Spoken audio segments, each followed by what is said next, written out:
Hello and welcome from the Direwolf Digital Recording Studio in Denver, Colorado. I am Patrick Sullivan, joined by Luke Wyman, and we are going to be bringing you a full day of Throne action here with our Long Path 5K Throne Open. Luke, is this your commentary debut? For Eternal, yes, though I have commentated other games in the past. Do you want to give the audience at home a little introduction about yourself? I know the design team has historically been, we have maybe one or two people public facing, but the design team is much larger than that. There's an air of mystery around a lot of these people, and so I'd like to give you the opportunity to talk a little bit about your career, Direwolf, your experience with the Eternal card game, and anything else you'd like the viewers at home to know. Sure. Well, I've been on the Eternal team since the before the closed beta, even. So it's been a long time on the team. I started out in QA. I've moved on to design more recently, and currently those Eternal chapters that everyone's been enjoying, I do a lot of the work on that right now. So that entails designing the decks, designing the cards. The decks, the rules, the story, the characters, all sorts of stuff. Awesome. Yeah. Well, again, it's a great opportunity to have you here this weekend. Yeah, And welcome aboard. Should be a lot of fun. absolutely. We are going to be covering the Throne format, which is the format where essentially everything is legal, all the sets and smaller releases throughout the game's history. Also, the format includes the market, which is sort of a singular feature of Throne and something that really influences the shape of decks in games. We are going to be playing, as we always do on our Sundays, single elimination. Yep. The winner will receive $1,500 in cash prizes, an invite to the World Championships, and there's cash prizes and in-client prizes all the way down. To qualify for this event, you had to play in an open run. Those occur on Fridays and Saturdays. They are asynchronous events, meaning that you can kind of hop in and out as you play your games. And if you meet the qualifying record, in this instance 10-4 or better, you qualify for Sunday's play. Now, we need to get down to a clean single elimination tournament, which means we need to get down to powers of 2. That means a cut to 64. We have more than 64 players who have made the second day, so we have essentially a play-in round that is coming up. Now, the way that we decide who has to play in the play-in round is based on tiebreakers. So the better your record was in the run, if you were able to go 13-1, 12-2, you most likely have a bye. If there are ties among the records, then your standings in the leaderboard for the appropriate format are how we determine the tiebreakers. So, Luke, do you want to talk a little bit about sort of your experience with the Throne format as a player and designer? Like you said, you've been around since the closed beta, so you've worked on essentially all the sets Yeah. that ever come out. Do you have a particular deck in mind or a card of yours that's something of a Throne pet? My pet deck is Canadins. I saw the players come up with Canadins, and I'm like, that is the deck that I want to play. I still have a Canadins deck on live. You might have seen me playing it in Throne recently. It's not as good as it used to be, but I still love it. It is everything I want. That is the important part, I think, about the Throne experience is it's not as good as it used to be, but I'm still very fond of it. And you know what? New cards come out all the time. Who knows? At some point, maybe the deck will be good again.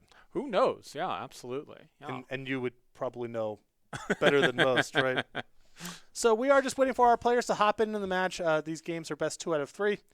Again, single elimination. Prizes go down depending on where you finish, top 64, top 32, and so on. Yep. But the real big prizes there are in that top 4, where cash gets involved. The winner again is a slot to the World Championships being played later this year. And a feature of this year's tournament series is that if you get 2 top 4s over the course of a season, that also qualifies you for the World Championship. We've already had several players qualify through that route. We know that these tournaments, single elimination, it can be really hard to get to these rounds. It can still speak a lot to your accomplishments and skills as a player, even if you're not able to win. So we want to be able to reward results over time. And so some of the players also this weekend will be playing for slots in the World Championships, even if they're not able to win the whole thing. So Absolutely. where are we? Where are we at? Talk to me. All right, looks like the round is starting, and we will be heading down to the matches momentarily. Excellent. Well, momentarily is, moments. We're just sort of the joys of live television. We're working through it in real time. We'll be there. We have our crack staff behind us here, sorting it out. Be going down momentarily. So, talk to me a little bit. You've been working on these chapter battles. What are the cards that you've sort of either worked on or seen that have become influential in Throne that you're kind of happy to see have gotten a little bit of spotlight? Oh, throughout the years, probably the first card that I worked on that saw a significant amount of play was Vargo Redclaw. Mm. The cannot be killed aside from damage and loss of health. That was originally my pitch.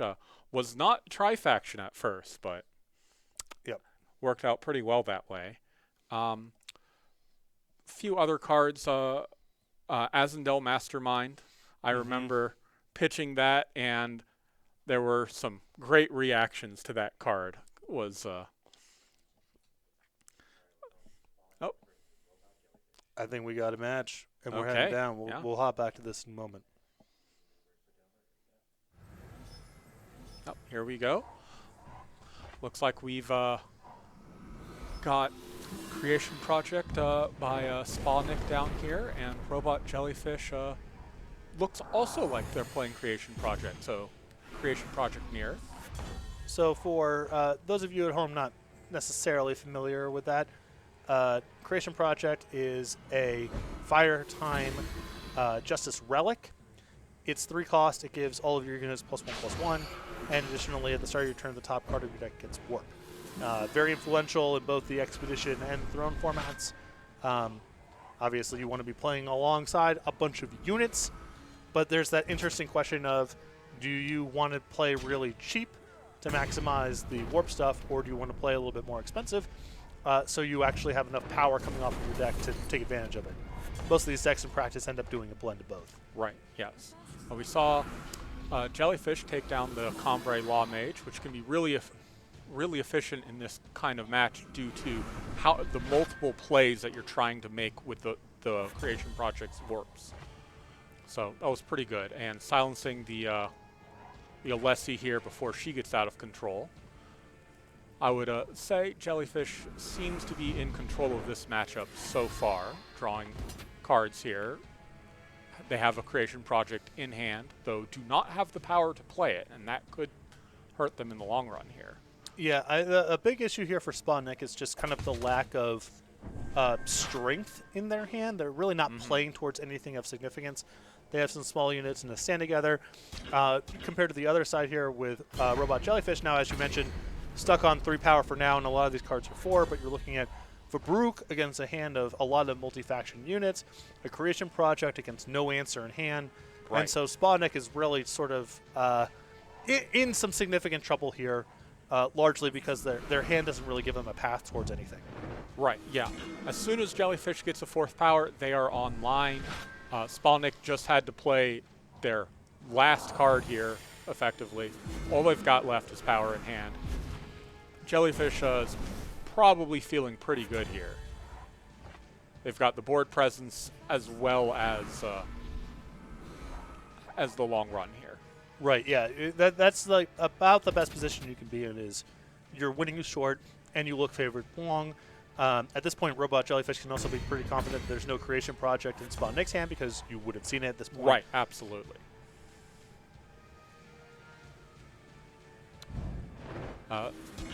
Playing Infestation to get a Scorpion here, hopefully trying to block, stall out until Spalnik can get their anything, really. Creation Project could help in the long run, though they just need to find a way to stabilize from this onslaught of units that Jellyfish has over here. Yeah, and I like Robot Jellyfish kind of pumping the brakes here a little bit. They could still be kind of racing. You know, they have the advantage in health. there's no awesome blocks for Spa Nick, but just saying, look, my hand's really, really powerful. The waiting games has to favor me at this point, and not being in some real rush to be trading off or turning the game into a race. I think that sort of patience here is really good. Yep. The rook coming down, taking out Alessi. Oh, We are back to the screen here momentarily. Small technical error, it would appear. All right, so oh, well, welcome back. A small technical error here. We will be taking ourselves offline here momentarily while we get this fixed, and we'll be back in just a few minutes with the remainder of the round. Yep. Thank you. See you soon.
Hello and welcome back. We have our technical issues sorted, and we are rejoining the match in progress between Spa and Nick, Robot Jellyfish. Again, I'm Patrick Sullivan, joined by Luke Wyman, and we are covering the top 128 round of our Throne Open. Well, looks like, despite the brief delay, Jellyfish still has not found their fourth power. Oh, well, I spoke too soon. Yeah, but certainly they have fallen really far behind, and now some of their answers in hand, the Vabruk, Pristine Light, they are sort of checked by the fact that these units have Aegis. So now at this point, catching up is going to be really complicated for Robot Jellyfish. Yes. Did get to drop this Vabruk and get rid of one creation project, but Spawnik still has another one. Dinosaur Nest on top, that's going to get them a lot of units. They have the potential for a double Dinosaur Nest turn here, which will get out of control very quickly if Jellyfish cannot respond. But now we are seeing the influence of the market here right now with a Fearless Crescendo. Right. This is a card that gives a unit flying, and you can exchange a card in your hand for a 3-cost card in your market. So there's a question here of what exactly Sputnik wants to do with all their power this turn. They might have enough to play a 3 and also warp their Dinosaur Nest, which looks to be the play. Yep. Exodus giving their entire board endurance this round. Also charge, less relevant in this case. But that's a really, really strong card to have here because the health holes were getting a little tight here. It looked like Robot Jellyfish might be in a position to race, but now with endurance as part of the equation too, Spawnik has a lot of influence over how the attacks and blocks work. Right. And just might not be able to stem the tide here. Yeah. Jellyfish is down to 5 health, so we'll have to block this Alessi just to stay afloat and get into another turn here. Right, so the blocks, so they absolutely had to block this. Additionally, if the other units got sent in, at least one of them would have to get blocked. I think Robot Jellyfish is willing to say, like, look, again, my spot's really good here. You have to answer this flying Aegis unit every turn. I don't think that's really possible. And so showing just a lot of patience and discipline here, not trying turn it into a race that could somehow get dangerous. Right. Abundance coming down for a Glen Path Cutter, not going to help too terribly much, but will block, and that is really all that you need here.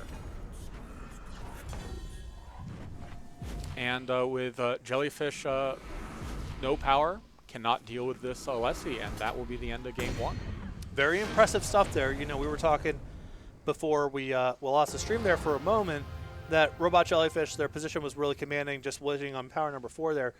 But it didn't even look like, had they missed the power for a long time, that Spawnek would be able to do very much about it. Their hand really didn't have any way to start running downhill there. So very impressive stuff to be able to string together enough draws, have that stand together come into play, and then just dominate the board by such a margin that even though Spawnek had, Robot Jellyfish had a lot of strong cards left over, there was really no path there. Yeah, absolutely.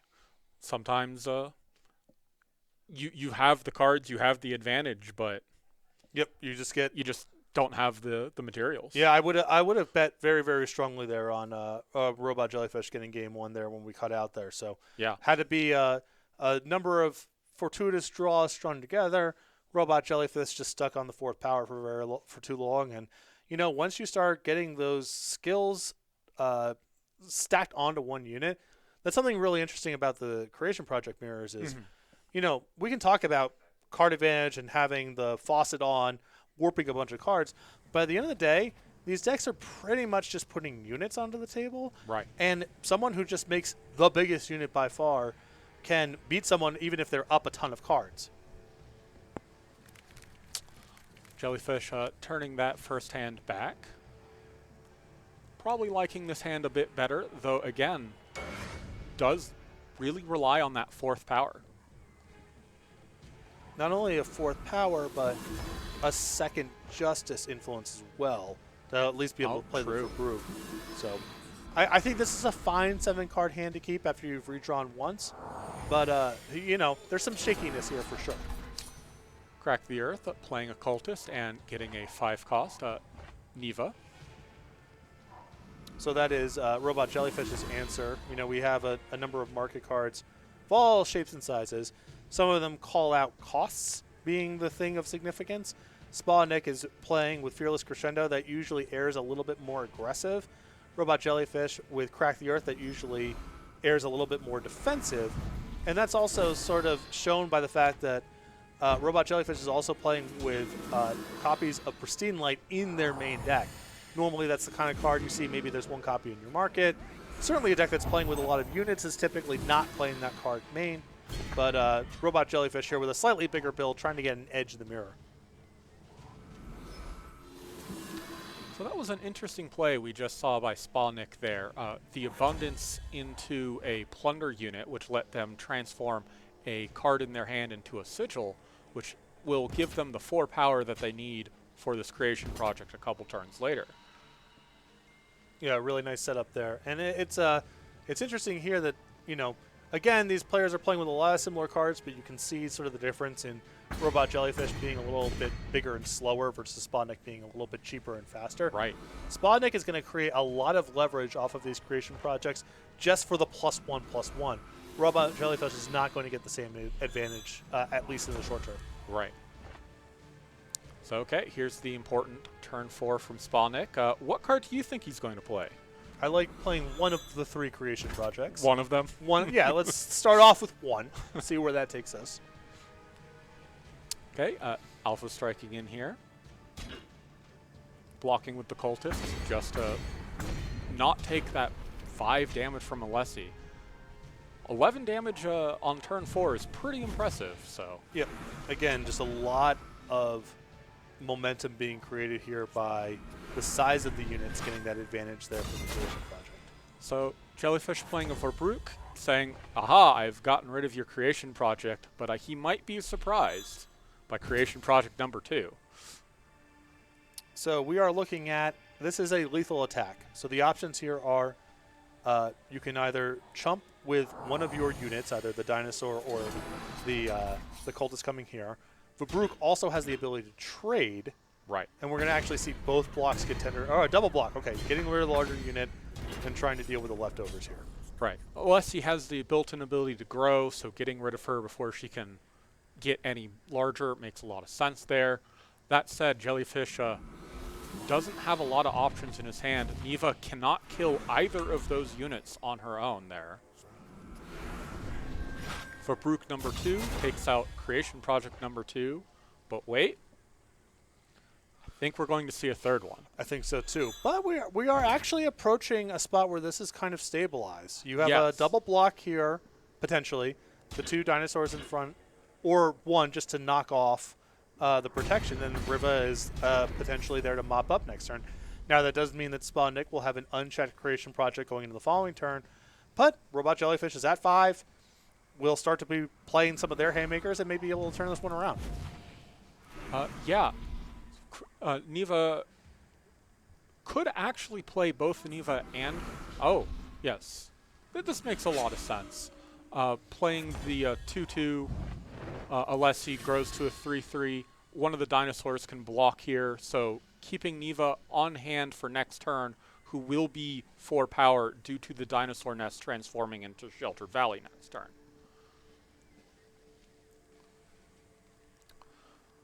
So we see a stand together on top here of Spawnik's deck. They can play that, end the crescendo, but not play whatever they crescendo for this turn. But there is a lot of value into giving this unit flying right now, because you have the ability to either knock Robot Jellyfish down to 1 or get rid of their 1 flying blocker. So not the most efficient turn necessarily. You'd like to have 1 more power, but this is still quite nice. Torch here is pretty effective. Riva can break the Aegis and then attack. Give Robot Jellyfish the power necessary to play this torch to get rid of this 4-3. And now we're seeing the total turnaround here. Robot Jellyfish is, slightly bigger and slower build. Now really starting to build a lot of momentum here. The largest units by far, another piece of removal in their hand. Things are turned around, but at 5, still pretty tenuous. Yeah. So the Barbarian Gorillas will come down and get rid of the relics there.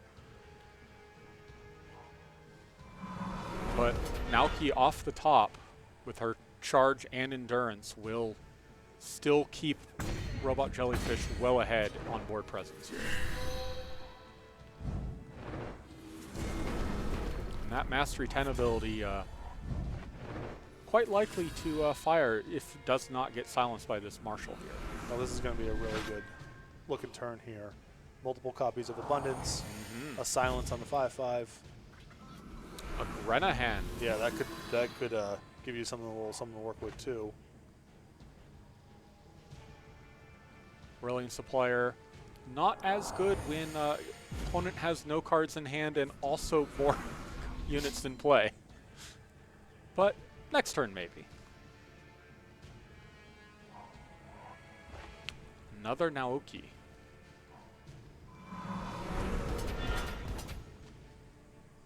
Jellyfish is unafraid, says, I have bigger units. I will take out something no matter what you block with here. Yeah, I think if you're Spawnik, you have to do something about the unit here with endurance, as that's going to be prohibited in terms of attacking on the way back. Right.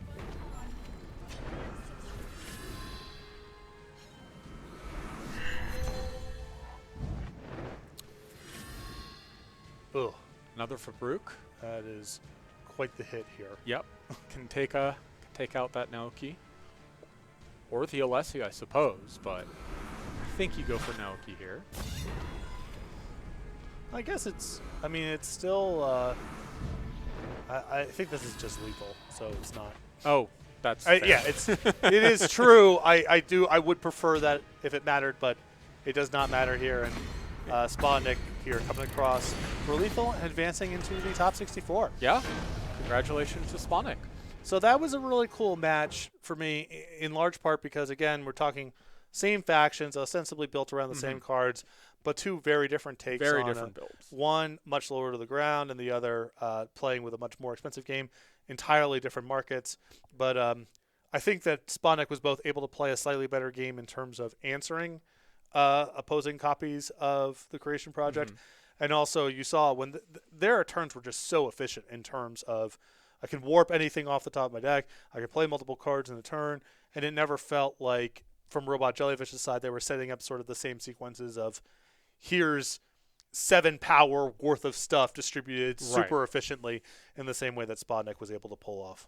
Yeah, Spawnik was using most of his power, if not all of his power, every single turn. Yes, yeah, and there was just a lot of hiccups there from Robot Jellyfish's side. We have another match to bring you. We'll be heading down here momentarily. That game just ended, so we're waiting here a moment to see if we've got any matches left here, and if not, we'll be taking a quick break. And if we got a match to show you, we'll bring you a match. Yeah.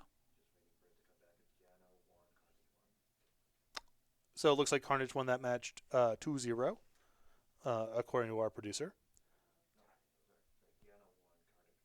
Oh, okay. 1-1. Okay, so we have a match to bring you. Sorry. Okay. We're going to game 3, and we should be heading down there in just a moment.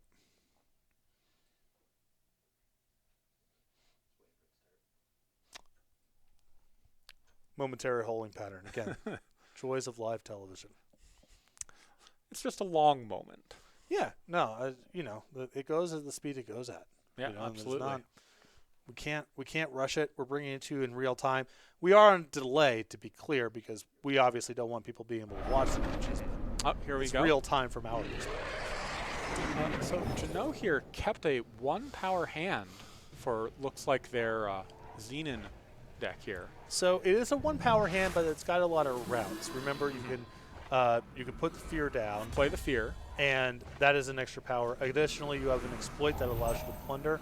True. And I think the big thing with this hand is the vines, in my opinion, have always just been the best and most important card in this deck. One, in terms of giving you kind of a bunch of engine, and two, against any opponent who's attacking you, it's just a very efficient attacker and blocker. So that hand does look a little sketchy, but going first, there's no risk of your fear getting exploited.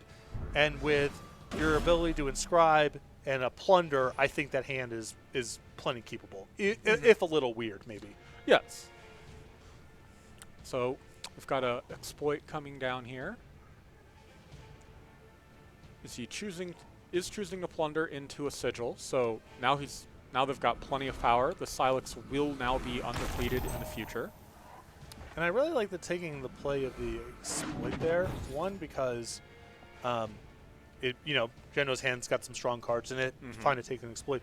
But two, remember, when that hand gets laid out, Geno is now aware there's no additional power in their hand because they see all the cards that are there. Right. And this is a hand that could really use a plunder to smooth out a little bit. Whether it's maybe it's a Champion of Cunning because it's the most expensive thing. Maybe it's the Midnight Gale because it's kind of low impact. This is a hand that would really like to convert one of their cards into a power. And so all other things being equal, I like Geno just saying, well, you don't get a plunder. Right. No plunder for you. Geno does have enough for this Vikram, though goes for their merchant. So let's see what's in their market. Yeah, I think that the concern there with going for Vikram straight away is, one, these cards are a little on the modest side that we're talking about taking. And two, there's a Smuggler known about in Carnage's hand that could probably get an answer to the Vikram. Also So in an ideal world, you'd like to just sort of wait and wait until the Smuggler has been used, and Carnage is less likely to produce an answer. Yep. Geno called this end of an era, expecting a lot of units in play, and look at that. That's Dizo's office. Yep.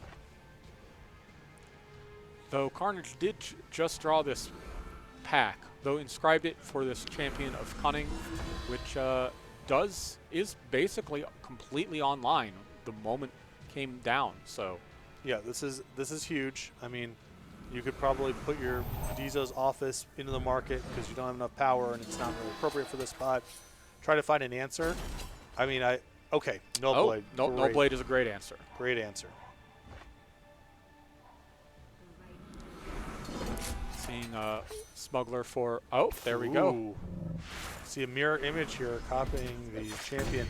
These two are going to grow one another, and this Null Blade is no longer good enough. No, taking 11 is not where you want to be here, whether it is attacking with the no blade or just taking it in the face. So I think that this is Carnage's game.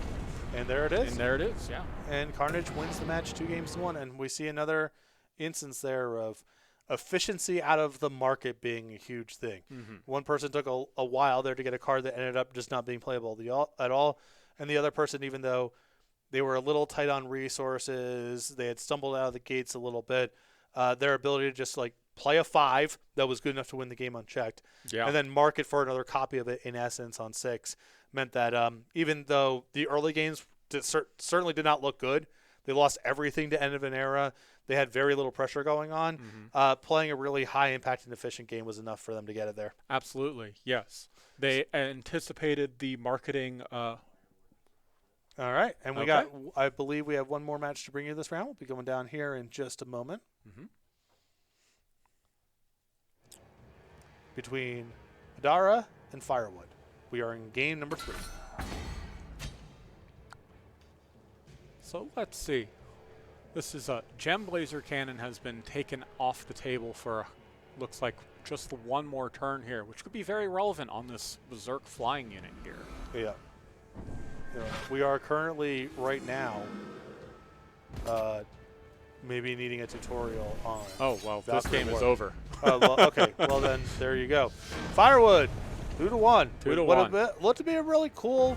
Hopefully, we'll get another opportunity to watch Firewood. A very cool Fire Justice Shadow deck oriented around pumping units. Right. A weapon theme appeared to be present. Hopefully, we'll get an opportunity to check that out. Yeah, that would Again, be very nice. I believe that is our last match of the round, and so we will be taking a short break. Be back in about 5 minutes with the start of top 64 play. Yeah. See you soon.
Hello and welcome back to the Dire Wolf Digital Studios with our The Long Path 5K Throne Open weekend. Patrick Sullivan joined with Luke Wyman.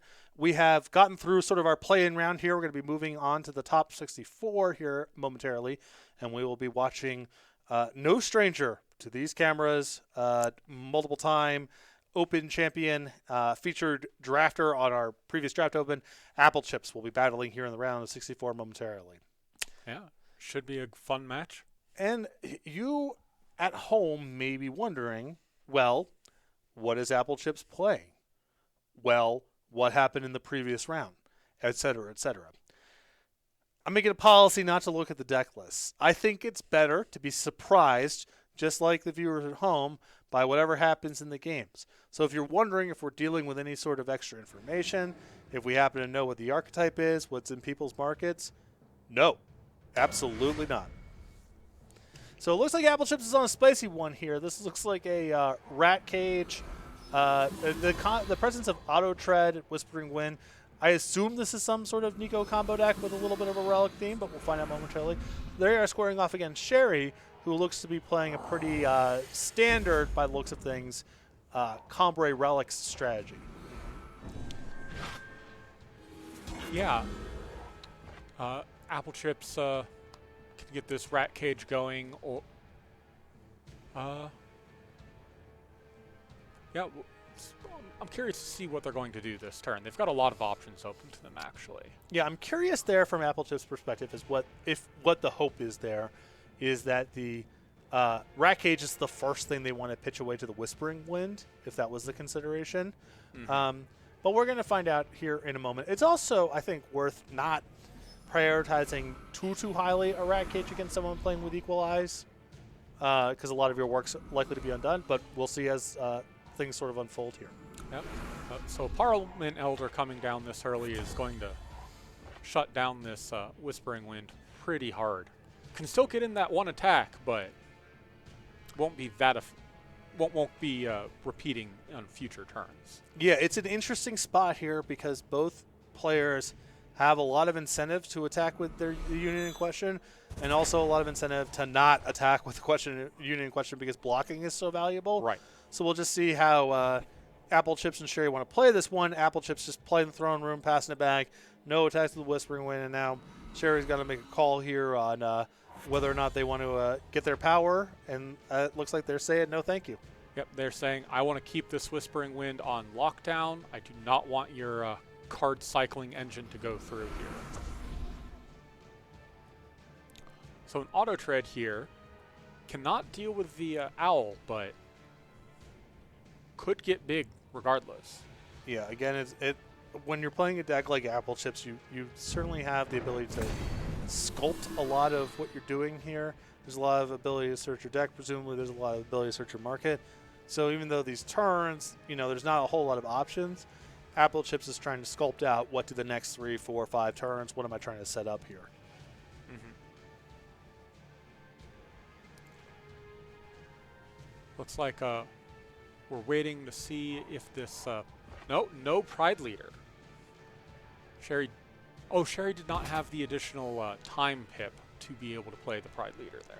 Yeah, it does come up on occasion with these Combre decks. You have Parliament Elder, you have Equal Eyes, you have all these ways of getting Justice Influence and all these incentives to play with a lot of Justice Influence.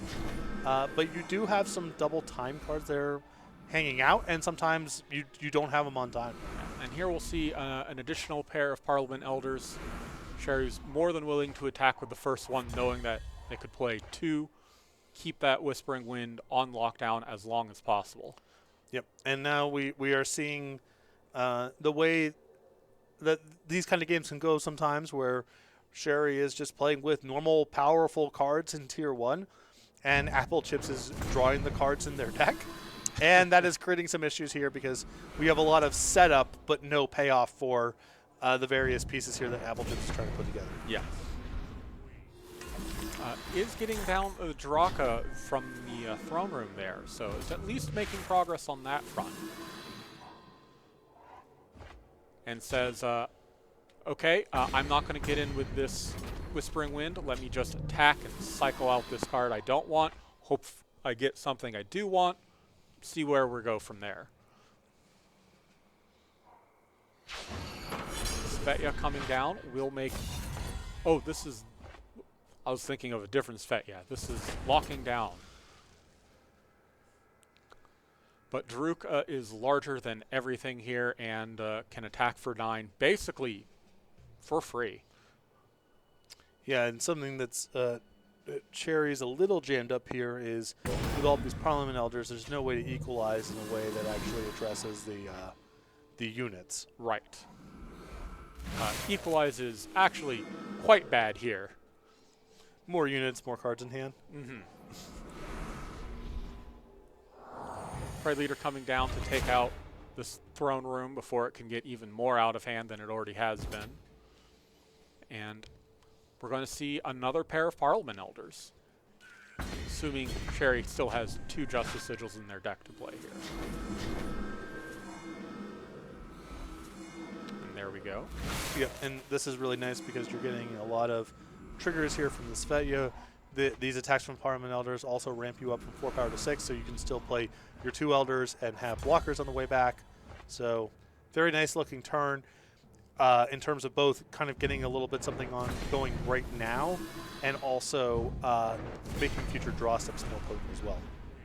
And that will be another Daraka who can lock down, looks like going for the Pride Leader here. Makes sense. It's the largest thing without Aegis that's not already stunned. Attack with the team. So the Daraka is lethal, and what we're seeing here is a block that takes care of the one of the auto treads, a chump block to stay alive, and then a bounce. Right. That said, Sherry's going to need to draw something very good. That is a very good card. I don't know if but that's I don't think it's enough. Yep. I mean, is there an answer here to a 14-14 and a 9-9? I don't believe so. No. And certainly the armor is not enough to... Yeah, can pick off those smaller units, but can't do anything with a 14-14 overwhelm in the way here. Let alone a 9-9 overwhelm as well. And that's it. And that's it. That's game 1. Very impressive stuff there. Applechips able to take advantage of the throne room there and some auto treads to create some very large units. And, you know, again, it looked like Sherry kind of had all the tools going on there, but their answer to the board was Equalize, and there's a weird tension there with Parliament Elder and Equalize sometimes. Yeah. And we saw it there. You just create one large Overwhelm unit against a sea of smaller units. They can't really answer the Overwhelm unit. Your Equalize doesn't match up the right way, and Applechips wins the first game there without ever playing a 4th power. Yeah, very impressive. Yep. Those 2 auto treads, basically, Applechips said, everything I draw is going to these 2 auto treads. Yep. And you were the units were able to grow. They were able to leverage the throne room that way, and in spite of not really doing anything super splashy in terms of a combo in a single turn, just played a really efficient game with the cards in their hand and was able to put enough size and substance onto the table to squeak out a first game. Very nice stuff. And here we are back on game 2.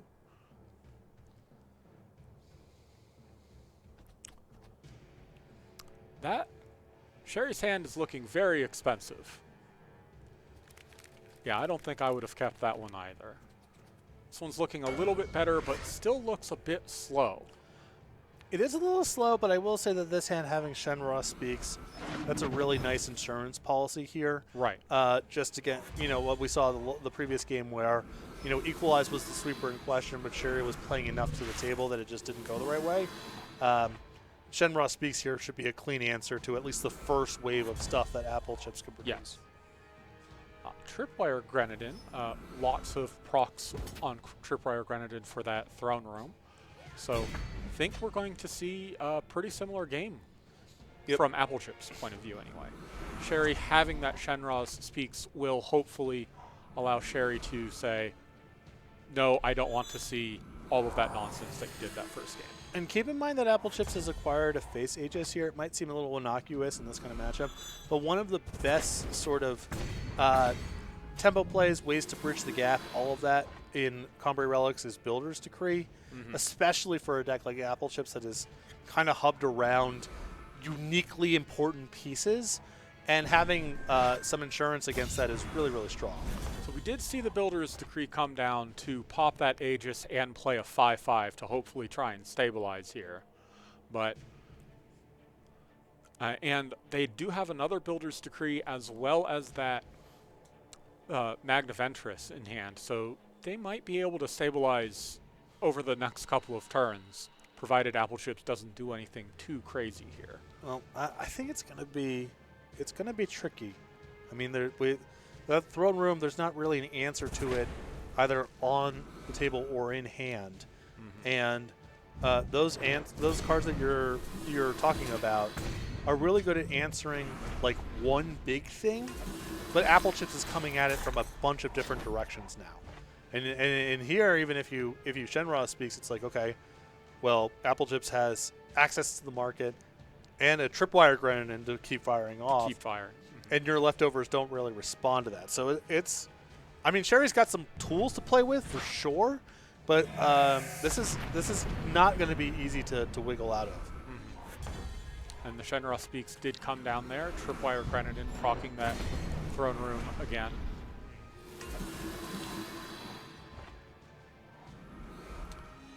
Sherry is quickly running out of options. That can stall the Draka for a turn here. And I'm getting the vibe here that Sherry is trying to set up the Builder's Decree at, let's say, 9 power to be able to generate a bunch of additional units to maybe block off that way. So here's one of the nice things about the Tripwire Grenin in here. Applechips is fine with losing the Grenin in here. The Entomb will still hit the opponent, play another one, get this island. 2 islands. This is, Sherry's going to need to draw something very good. Yep. And, I wonder, are you just supposed to be waiting on Shenra Speaks for as long as possible? Right. I don't know if there's necessarily a way for Sherry to hold on to that game by trying to sandbag, but certainly Shenra Speaks has got to be the closest thing to a clean answer that they have to that sort of setup, and using it earlier, even with good cause, meant those islands were unchecked, and Applechips a very, very quick 2-0 victory. Oh, yeah, absolutely. Throne Room just got completely out of control there. And that's a really cool example of what's possible in Throne. You're talking about all these disparate pieces from all these different sets that weren't necessarily designed to interact with one another, and the combination of relics that ping, units that ping, the throne room being a relic, all of it sort of spider webs in this way that's really potent, and Applechips, one of the best players in the game, decided to play it this weekend, and they're on to the top 32 already. Yeah. We'll have to see how they do in future matches, but in the meantime, we've got Unscathed, who is up a game against Gilead here. Gilead is playing another The Creation Project deck, while Unscathed looks to be playing some sort of Skycrag aggro. And that's a deck with a long history in Eternal. And also something that is kind of nice, I would say, in formats that are this large, in part because, well, it's really hard to answer everything. People are going to come at you with a variety of angles of attack, and one way of trying to manage all that is just, well, I'm going to try to kill you on turn 4 or turn 5. I'm going to try to play a game that's so fast that you can't even get into your market for something good. Now, I have heard players say that there's a concern with playing something like Skycrag aggro in these events because players have each other's deck lists. We don't want there to be any asymmetry in information. You just get them. And the theory goes there's so much value to be gained by knowing your opponent's playing a beatdown deck and then just mulliganing correctly. These decks get noticeably worse in this sort of setting. I don't know if that's true, but I've heard it said. So we saw the Battlefront Dasher giving this Houndmaster charge. The Houndmaster's quick draw is very relevant here against these 2/2s and especially these 2/2 deadlies.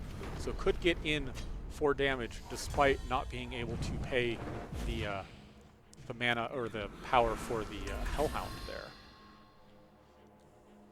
But Gilead has their creation project online and is getting as much value out of that as they can this turn. A power burst for a supplier will in fact get them 2 additional cards. Very efficient turn from Gilead. Love seeing that abundance, I'm sure. That was what, about 4 cards? Yeah, it's pretty good. And I think we're hitting the point of no return here. Unscathed is going to have to spend pretty much their entire turn next turn paying off the contract, and at this point there's just too much stuff. Yeah, they still can't. They can play the Yeti, but they still cannot get the Hellhound due to not having drawn a power this turn, and they just can't deal with this board with what they've got here. Yeah, and the next turns are are likely to be worse for them, not better. Right. Skycrag aggro being very efficient early on, but sacrificing some of that long-term gameplay, which the Creation Project decks try to go for. Yeah, again, you're seeing sort of the interesting needs for these decks. You know, you want to play a lot of late game stuff, enough power that, you know, even if things go on long, you have a shot, but then you play against Skycrag, and that's just really going to test your ability to respond to the table quickly. And so these decks need to have kind of a blend of everything. Right. Stuff that's all structurally sound, but sort of in different ways, addressing the different matchups you might run into over the course of a tournament. So Unscathed making a couple of trades here, but they do have a charge unit in their hand, so could potentially still attack back for a lot, but this is just looking... It's a lot to a little, and yeah. Gilead's also at 22. So yeah. I think that this game is going to go to Gilead, so that will bring us to Game 3. So it'll be interesting here. Unscathed playing Skycrag aggro will be going first. It'll be interesting to see what Gilead's sort of redraw range is. Mm-hmm. There's a lot of hands that are, like, in theory, fine. If you were just playing on the ladder, you draw up 7 and say this is good to go. But you know the matchup here is really going to pressure your ability to respond early, that right. your more expensive cards are probably not going to come to bear, and it's going to be about, you know, can you get a Dinosaur Nest online quickly? Can you get an Alessi out of control? And so we might see Gilead here redraw 7-card hands that look fine. Again, like right. hands you would just keep on the ladder because it's a different dimension here. You know the parameters of the matchup, and you got to be able to respond quickly to what's going on. Yeah, knowing what your opponent is playing is very important to factor into your redraw decisions. So it looks like Gilead has redrawn. It's a really nice looking hand. Plays on 1, plays on 2, a Creation Project, and along with Token Generation to hopefully have some impact on the table immediately. And on Unscathed side, a very solid hand of undepleted power of both factions and some stuff to do. Oh yeah, absolutely. They're going to be able to attack with a lot of charge units in the near future. They've got Answer for Gilead's first unit. This Crack the Earth will come down and block that Snowcrust Yeti, which can be pretty impactful due to the 2/1's Aegis nature being difficult to answer normally. Well, there's that, and also when you're playing against D'Angelo, Houndmaster, just any sort of trade, trying to stem the tide of when they're eligible to attack with 2 units, that's a huge deal too. Very true, very true. And they opted not to take anything from their market. They liked their hand better than anything in their market, which makes a lot of sense considering knowing what your opponent is playing here. They like that they have the ability to stem the tide with their current hand. Well, there's all that, and also Crack the Earth only lets you get a 5. And I don't think this game is going to come down to whether or not you can get a 5 out of your market. Very true. It's going to be about, can you stem the tide here early, and then just let the Creation Project take over from there. So really heads up play there from Gilead, not overvaluing the market. Power Cell for Power Burst has 1 power open for Crack the Earth here, which can very, very important here. Might be able to block something or trade with something. We're very likely to see this Torch come down, probably taking out the Power Cell before attacks. Well, it's possible we'll see Permafrost here as the removal of choice, just because Torch can go face. The game is taking that sort of shape. Well, that's what you might end up wanting to do here. Very true. Unscathed, probably a little sad not to see that second primal influence to give their champion overwhelm, but they're just not going to attack with the champion. Or prove me wrong. So I like attacking with the champion here for a couple reasons. One, no guarantee you get a second primal anytime in the near future, soon. and this is not a bad spot to cash in a little bit. Second, if your opponent has another copy of Crack the Earth, then they get a double block on your On the 3/2. and now it's like, what did I even really do with my turn? So Right. it's not pretty, but I think you just gotta kind of get it in there. Power Burst for Creation Project will make these dinosaurs nice and large. Wump coming down a little late, or being drawn a little late. Still a pretty solid looking turn. I mean, the resources are here, where you could send it with D'Angelo and get a Hound. Yes, can get a Hound here. So the question is, do you want to use your torch before you attack? Mm-hmm. And if so, what do you want to use your torch on? Right. Or do you just send in and just pay the whole amount? Pay the 3, keep the torch for the future, try and have that connect to face when possible. So from my perspective, I think you do want to play the torch this turn, because if you just attack and pay 3, there's no guarantee that next turn you could activate D'Angelo Houndmaster again. Mm-hmm. So you have to use it this turn. And I'm pretty sure that, I mean, your unit's almost certainly more valuable than the 3 damage to the face. So, okay, going a different route here. It does also make it so that the only reasonable block Gilead had would be the 2/2 on the 3/2. Here could have, whoa, there is no Hellhound here. Oh, okay, so they're just going to go play their...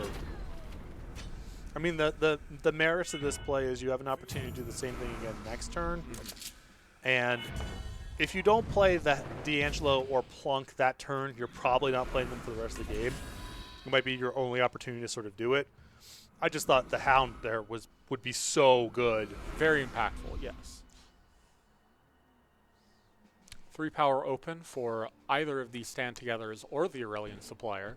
The Aurelian Supplier would only get 1 card in this case, so I think they're going to hold on to the Stand Together, get in case we see this torch come down on a unit, make the blocks a lot more favorable. Yeah, I mean, this turn is a pretty nice reward here for Unscathed, the way they set this up, even though Right. I had some apprehension about it now. They're going to have 2 Hellhounds against not very much health on Gilead's point of view. Like, one wrong block here could just end it. So we will see that Stand Together protect the dinosaur from this torch, but it's cannot block those Houndmasters profitably here, and is going to have to deal with the 2 Hounds as well as these Houndmasters, and not a lot of life to work with. Yeah, I mean, this is really tough. It's, Gilead might just be a little bit Going down too to wide 3 here to ensure taking down one of these Houndmasters, but and playing an invasive species from the market, so has plenty of board presence. Though Gilead with that Crack the Earth on the top twice will give them quite a few units as well.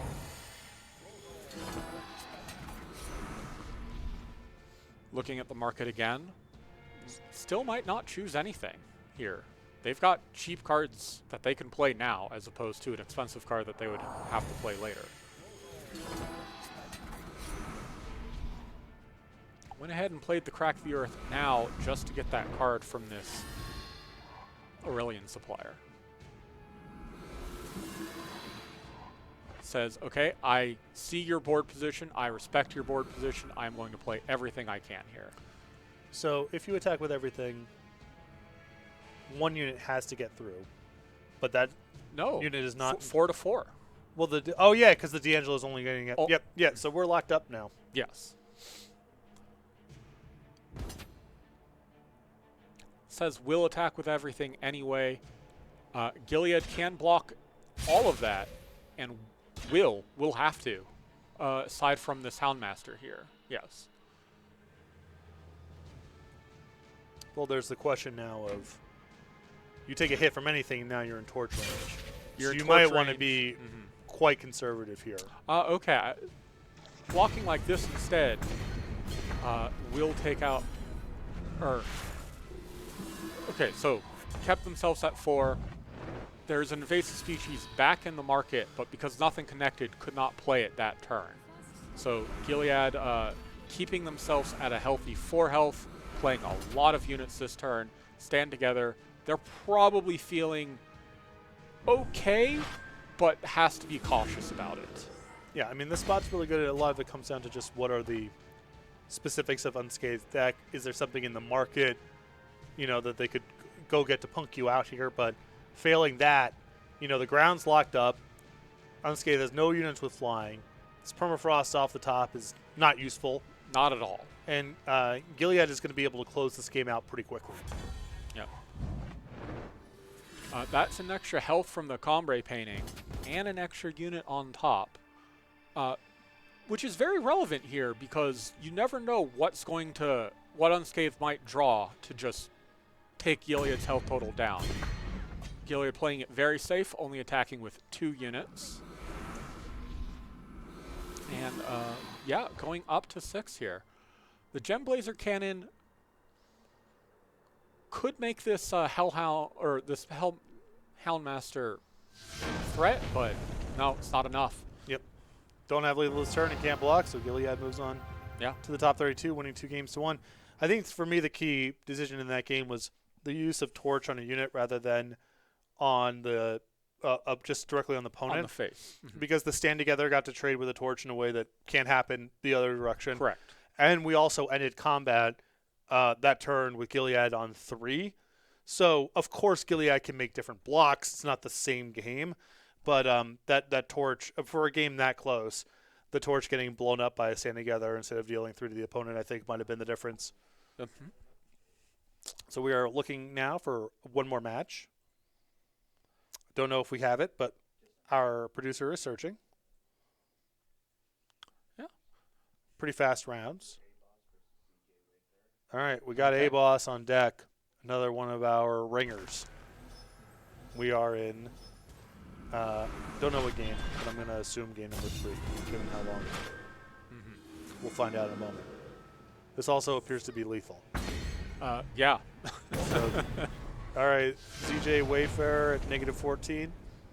And I would be surprised if that was not the match. Okay.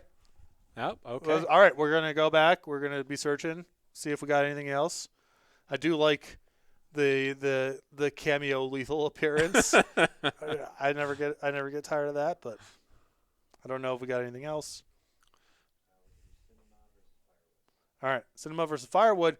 Firewood, we got to catch up in with the, well, or perhaps not.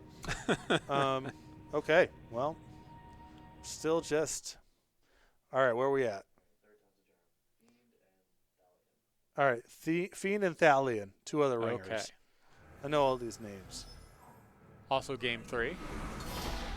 This one seems to be a little less in progress than those other ones. Yeah, we got, yeah. So it looks like we've got 2 different Zen decks. If Fiend is playing here with all head, that suggests a little bit more of a attacking and blocking strategy, not necessarily a Reanimator style deck. This is just Zen in, the cards that are good. Right. And Thalion here with the Vine signaling much more of a Reanimator style deck. So Thalion opts to banish this Vara rather than go for the go for the Vikram there.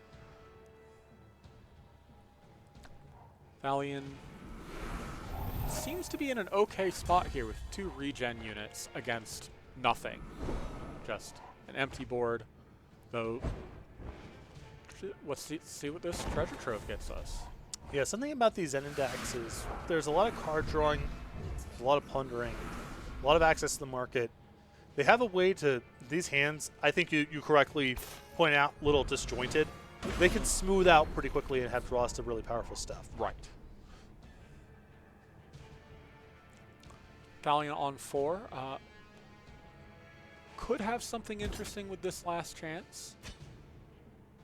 Or maybe we'll just... I don't think we'll see a Vikram here. There's nothing really that impactful in play. Yep. And also, I think there's a possibility that you would just want to swap it out. Mm-hmm.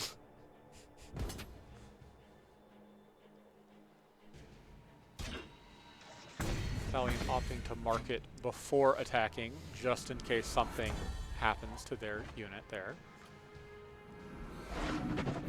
Power off the top, not quite what you want to see. Keeping the eavesdrop. Thalian's had these cards in their hand for a while, so I can understand just trying to get rid of impactful late game cards that Thalian might be trying to hold on to. Yeah, I'm a huge fan of your opponent just winning the market. Not a bad time to hit him with a discard spell. And also your opponent's playing a reanimation strategy too, so the eavesdrop stealing the void probably has some practical value too. Right. So we'll draw that eavesdrop. No Huntmaster Vikram hitting play, so going to come to my void instead. Some big hits. And now we have this very modest damage race taking place. Sporefolk, very powerful card. Not what you want to see in this particular situation. At least it's some way to kind of get the ball rolling again on having On some the stuff in your reanimation. void. That is true. Now, if with a good hit here, all they need is a reanimator. Vikram. That's an Asmodel hitting the discard pile, so sure. That's the other thing about these Zen and Reanimator decks is if you don't put a lot of pressure on them, it's not like they only win by comboing you out. They can just play their stuff if the game goes on long enough. Yeah. Look at these beatdowns. 1 damage, 3 damage a turn. Not doing it for you. No, we're up. Well, I mean, we just increased our clock by 50%. Oh, okay. Now let's see what's going on. Okay. Merchant, now lots we're of ready. cards in hand, including this power. That 10th power, probably not what they needed. This finds an Asmodel of their own. Another Vikram on Thalian might try and take this Asmodel that will hit play momentarily, but with those 2 banishes, won't be Thalians for very long. And Fiend will, of course, get those Halisi in play regardless. Yeah, and it requires basically Fiend to not get an 11th power in this equation as well, because then they could just banish on the spot. Right. It's asking a lot to have this Vikram be meaningful. And there's that 11th power. Not impossible, but I would bet against. At least you only got one thing to beat down with this turn. And that's a free card. Last chance. Not going to use it here. Wants to keep that 3 power up for this banish. Thalian is hopeful, but... Yeah, I like... If you're not worried about something like Devour, I like waiting, because Thalian might make an attack here based on the belief that they're going to keep the Asmodel, and then if you get rid of the Vikram, then the attacks can get blown up. Turns out Thalian doesn't even have any attacks to make anyway, so whatever, but I like the effort. Right. Last chance. This was drawn from Thalian, finding that Asmodel that was taken earlier. And we're just going to see a lot of value hit play here. Yeah, this is just a lot of stuff. Thalian with nothing in hand and, I mean, can block the Asmodel, but... It's an avalanche of cards. And, yeah, this is 6 cards off the top here, plus all this cost reduction. This is not looking good for Thalian, short of a board wipe of some sort. Well, even then, the leftovers now in Fiend's hand are just... Absolutely.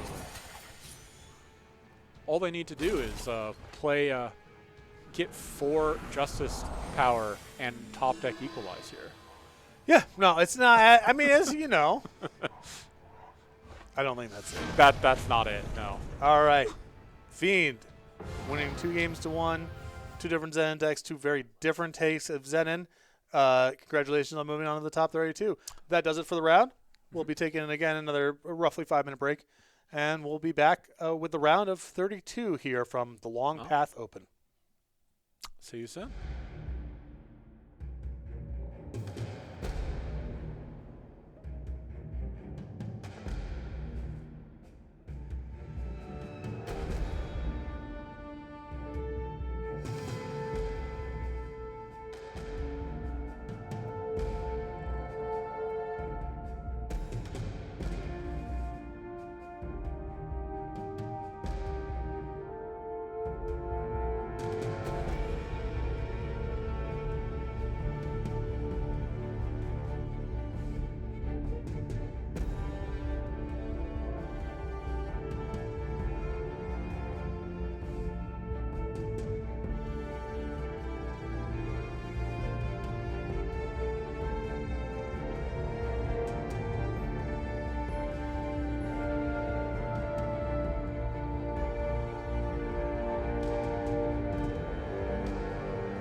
Hello and welcome back to the Direwolf Digital Studios. I'm Patrick Sullivan with Luke Wyman, and this is the Long Path 5K Thrown Open.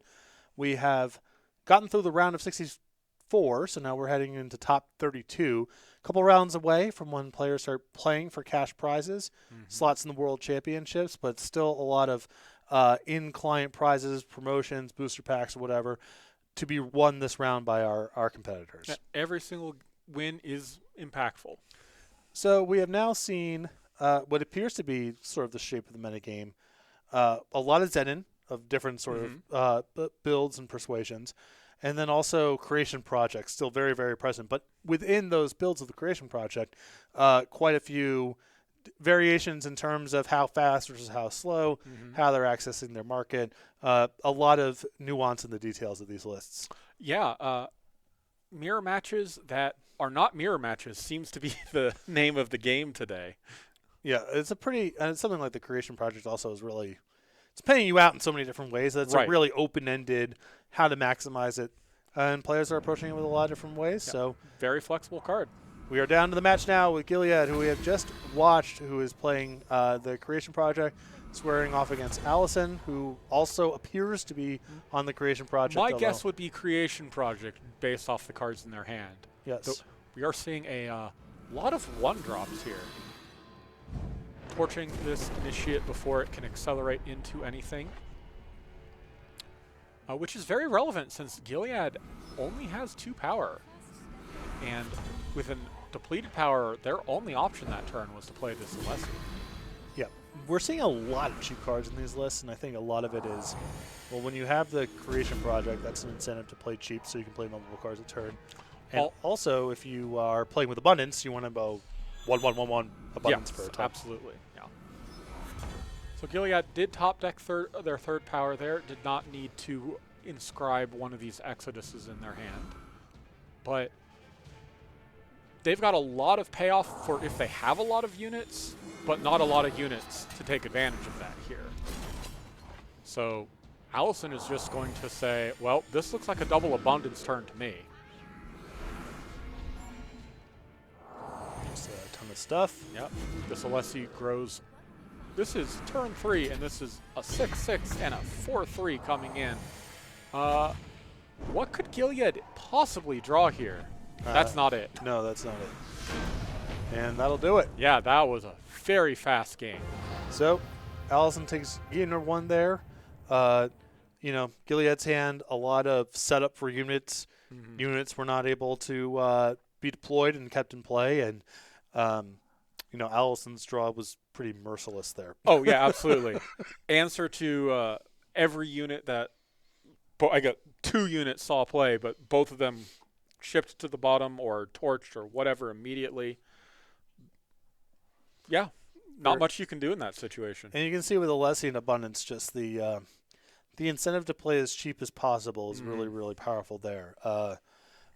Some of the builds that we've seen of the Creation Project would not be capable of bursting out that reliably. Right. And Allison's list is definitely oriented around trying to make Alessi, Abundance just as powerful and reliable as possible. Okay. Game 2. Allison is happy with their draw. Gilead is thinking about this one. Ships it back.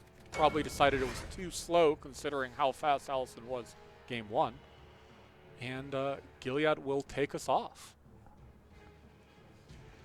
They have a turn 1 Grenadin drone. Allison probably won't be able to deal with both of these units turn 1. No, I think Gilead will be able to make at least one attack this game, which we did not see in the last one. Power Cell, nothing to accelerate into with this Power Burst yet, but could draw something. Well, another nice thing about the Power Burst, the extra card, is these Creation Project decks don't draw a lot of cards, and so it's actually kind of laborious for them to be swapping in and out of the market. Right. Just having a card that you can move over, it's kind of nice. Yeah.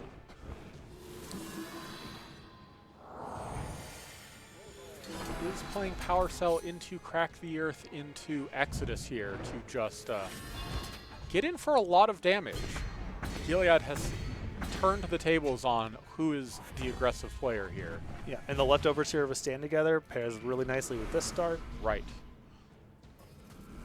And these decks are a lot better at playing offense than defense. So even if it looks a little, maybe this is not how you would expect this deck to play, in the mirror match, I think there's a lot to be said for just going as front forward as possible.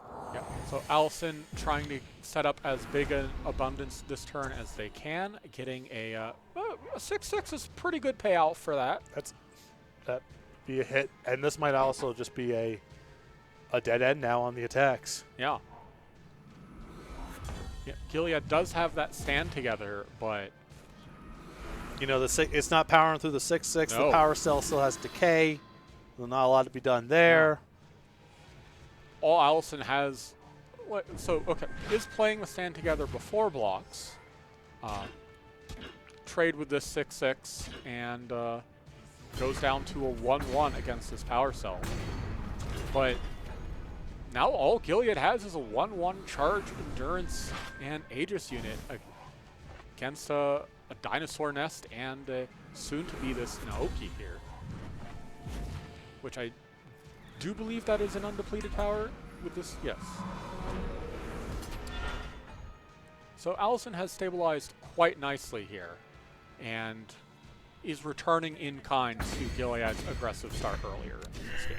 Yeah, and again, that emphasis on the cheap stuff allowed Allison to be able to play multiple cards in a turn to stabilize from what was, looked like a pretty bad start. Yeah, absolutely. Turn 2 empty board versus, double-digit power in play spread across multiple units with stand together left over. But Allison able to stabilize, overpower, and move on to the top 32. Congratulations. Yeah. Congratulations to Allison. Yeah. And let's see if we can get you guys another match to watch. I would imagine not every match finished that fast. That was pretty quick. I think we're going to be okay here. But we don't know until we know. Oh, PTK Tempo, personal friend of mine. Known him for quite a long time, squaring off against Boomerang Guy. Boomerang Guy seems to be playing Creation Project. Now, was this Shadow Pip just from a stray abundance trigger or something? Or are they actually playing Shadow in their deck? I mean, if you're playing with the group, it's very hard to squeeze in a fourth, but I guess it's not impossible. Yeah. Things are not looking good there, though. Down to 2 against 2 units. Vabrook can... No, they are Rusty Ramcart off the top. What is that? That is an open contract? Oh, so it's a legit fourth faction. Yeah, open contract. Okay. Well, pristine light off the top here will end this game. Maybe Tempo holds onto this, wondering about that one card and that one power, but oh no, I had forgotten about the Entomb. That is true. I mean, you could still, I don't know if it's better or worse to attack first. My instinct is you just attack and just kind of keep playing on from here. Yes. But Tempo searching to see, is there any way to get lethal this turn, which is a fine thing to be searching out. Turns out it's not because of the hook bot that will enter play here. There are, in fact, shadow cards in this deck. Yep. Decro and open contract. Yeah.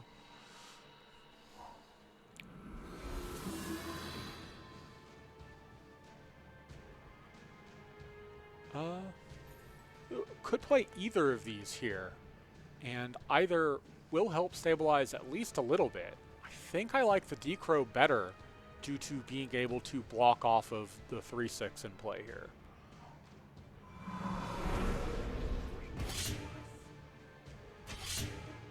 Attacking with the hook. Nope, not attacking with the hook bot. Yeah, I mean, it's a little bit of cushion here. It's fine to say, I think if you're in Boomerang Guy's spot, to say, look, I have the Creation Project.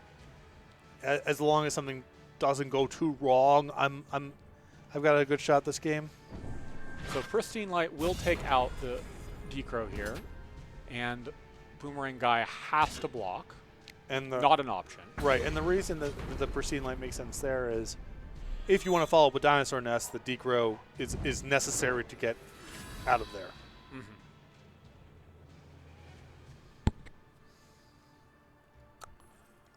So Trailmaker makes a lot of sense playing a 4-faction deck. Not what you want to be seeing in this particular situation. But, oh, well, more Decros. Not even that. Valkyrie Warp. It's actually not even that bad of a draw here, all told, as it's just like, it's another blocker. Yeah, if you need it's an a emergency blocker. The power could be helpful in subsequent turns because you're looking at a bunch of cards.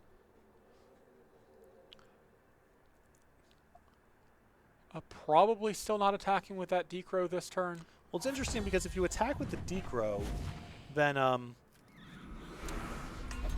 you actually knock the 3/6 down to not being lethal. True. So it is some amount of offense and defense. I think it's fine to say as a tiebreaker, tempo's at an effective 37. You're not close to winning this game, so right. It's okay to just err on the side of caution. Painting will at least get them out of torch range here. And Crack the Earth on top. Well, okay. Now they have to decide what is in their market that can save them from this situation. They have plenty of power to play both Crack the Earth and any 5-coster that they will get from the market. There's also the question of, do you want to... I mean, it's obvious you could just swap the power. And do whatever.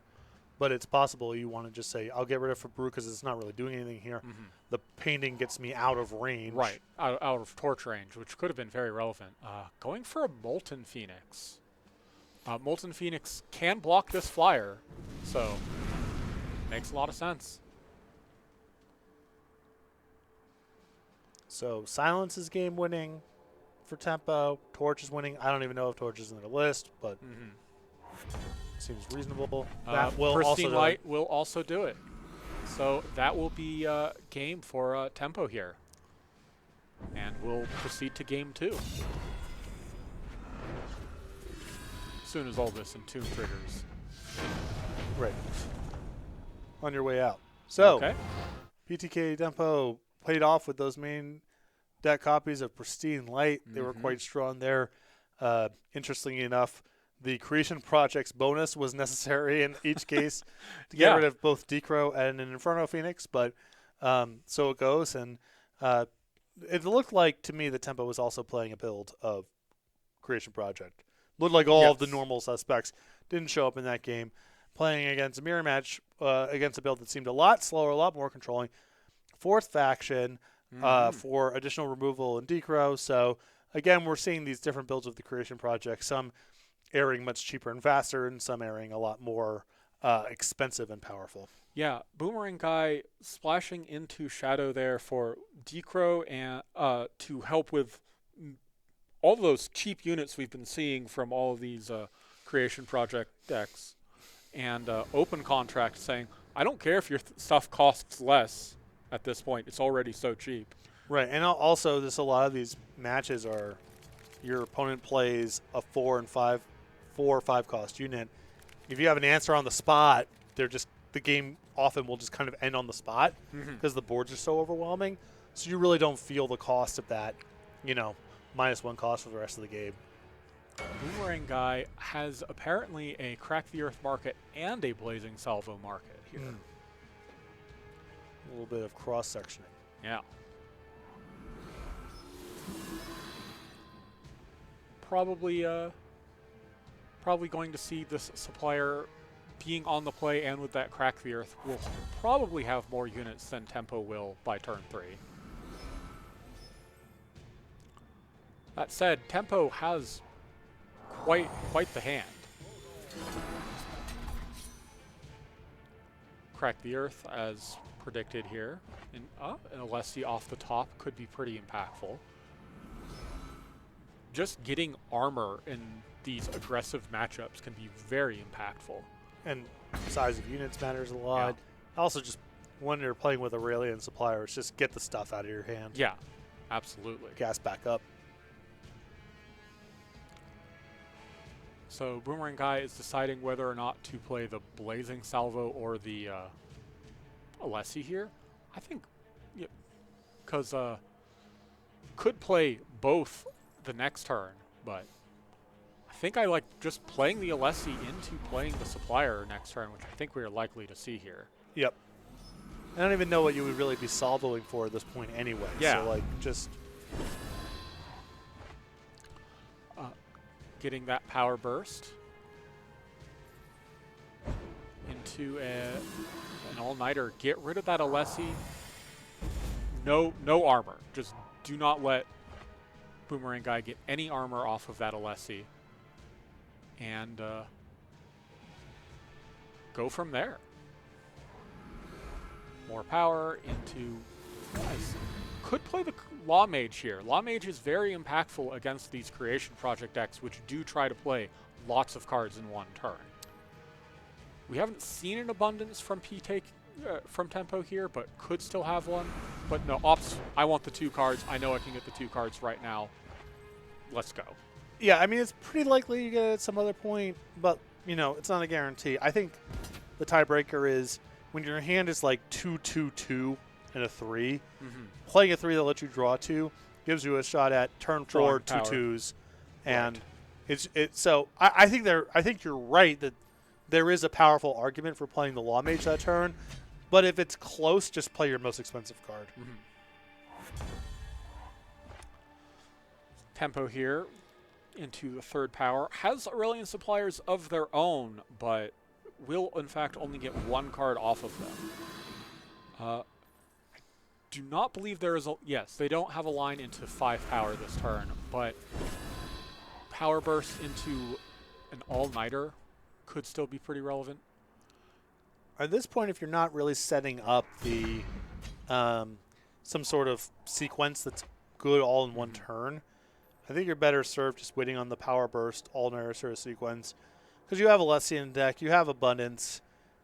There, you know, you might be able to set up something where being able to play a bunch of cards in one turn is better, and you know, it would be one thing I think if you were getting rid of like a Law Mage or an Alessi, but the Supplier is just not relevant enough as a Right. or the Cultist or whatever to All-Nighter straight away. Boomerang Guy has a lot of options here. Cannot play that Fabruk or that Decro in their hand. Doesn't even have the Shadow for the Decro yet. Supplier for, I believe this is just going to be 1 card here. But drew an Inscribe, so can inscribe this probably for time, I would imagine, to be able to play this Fabruk later on. Yeah, I mean, that is a big hit. You know, Exodus does have moments of being nice just as a card to play, and Boomerang Guy has enough units. I think it's plausible to think about, but this hand just needs power so much that sort of answers the question. Tempo likes their power cells more than these Aurelian Suppliers, which have no relevant text once they're in play, basically. Makes a lot of sense. All-Nighters the token there, though.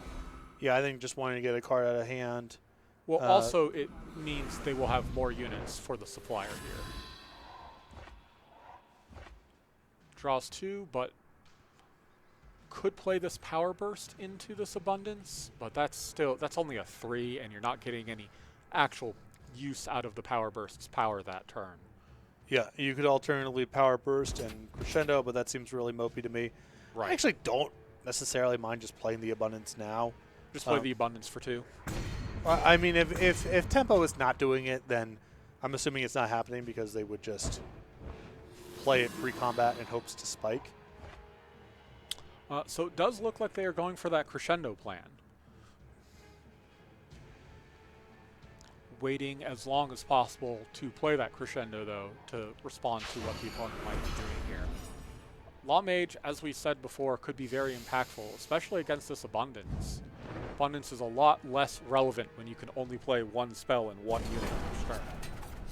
And having played that all-nighter earlier on that token, does not have that available for this Law Mage, so we'll have to get something from the market. But they might just play this creation project next turn anyway, try and outdraw them. I mean, it's possible. Part of the problem now is, again, you have access to your opponent's deck list. You would probably assume here they've preemptively gotten an answer to the creation project. Right. There is an argument as a way to sort of pivot here is to swap the project out for something useful that they don't have an answer to. Ideally, something they can answer the Law Mage. But I don't know. We'll see. Yeah, well, they are definitely going for an Ascendant here. There's a Valkyrie Enforcer. That will answer the Law Mage quite nicely. Getting in for 2 with the Power Cell in the air. So could go either way at this point. Not bad, and I also just, you know, I think the way that Tempo played this is also really nice from the perspective of, if you assume there's an answer to the creation project in hand now, it's nice to sort of hold it back, because you still have the opportunity to set up a turn where you play it, and the +1/+1 is a huge deal. Right. Rook coming down to take out that flying power cell and get in there. Fears no blocks here. I mean, you would be happy to trade with both of these, I would think. So likely just going to see Tempo taking this 4 and seeing where they can go from there. Yeah, I mean, a double block seems pretty wild to me, because then the 2/2s and the 2/3 are all unlocked and available to do stuff. Yeah, and maybe you'll just draw a torch and deal with Rook that way.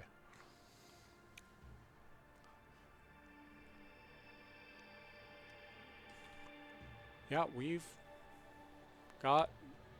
think we've got a few turns ahead of us. I do not think this game is going to end anytime in the near future. There's a couple interesting options here, because you can torch for Brook. Very straightforward play. We're very likely to be correct. Also worth noting, the Boomerang guy is on 12, and you're hitting for 3 in the air. So the torch could theoretically cut a turn off of how hard you're hitting right now. Right. Goes for creation projects, swings for 4 in the air, putting Boomerang guy at 8.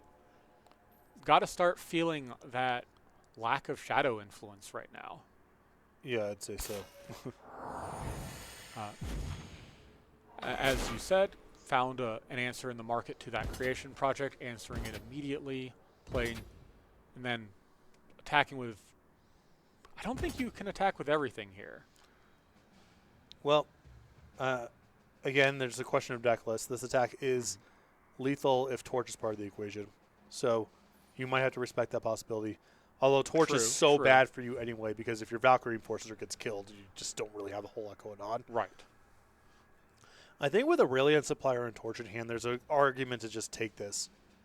There's a chance that you are just looking at a lethal attack on the way back, and I don't think the block really... Like, if you block one of the 2/2s with your 2/2, you're still going to... You're taking 8 and going to 5. Right. It's not that likely that you survive next turn anyway against 4 cards in hand. So, yeah, I like just take your lumps, and you have enough immediacy in your hand that depending on what Boomerang guy does, you might just have lethal on the way back. Yeah, because you've got 5 damage on board and a torch in hand. Depending on what Boomerang guy does here, you might just win. Though I am expecting to see a power cell hit play. Well, you're still lethal to that, right? Because you have, I mean, this works out the same way too, where you have Supplier and Torch, which is 8. Right. Yeah. So Boomerang guy needed to play 2 cards and could only play 1. Yeah. So that will be the match for Tempo here.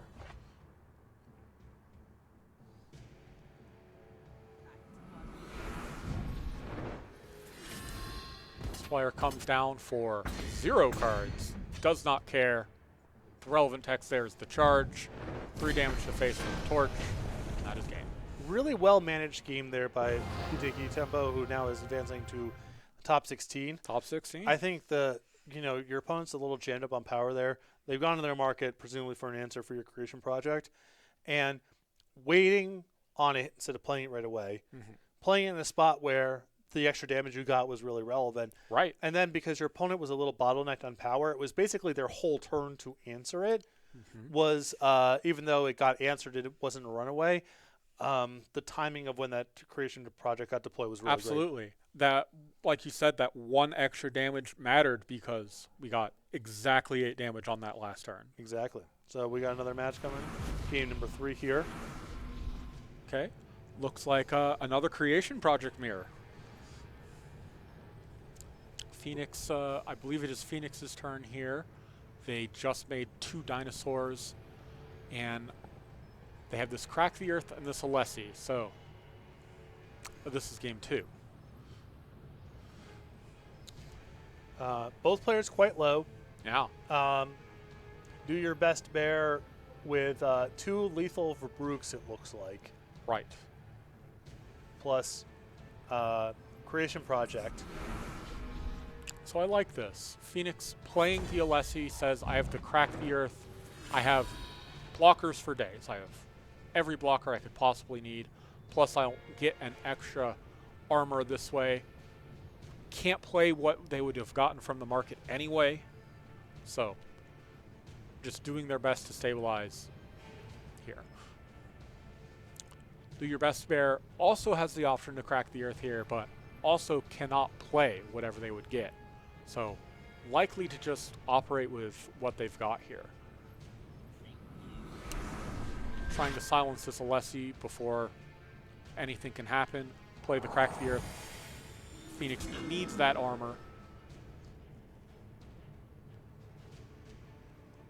Well, and, getting Alessi to 3-3 before she is silenced is probably also nice. Right.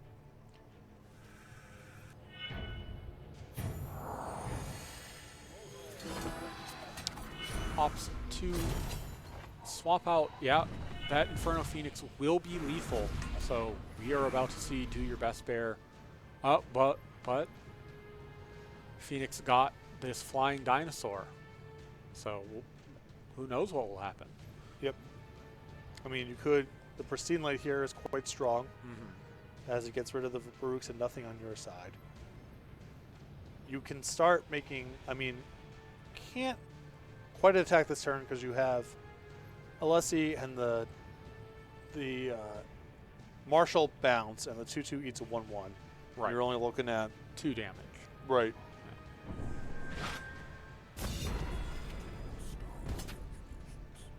We'll get in there with that Alessi though. Do your best bear at 4 can take it, but opts not to.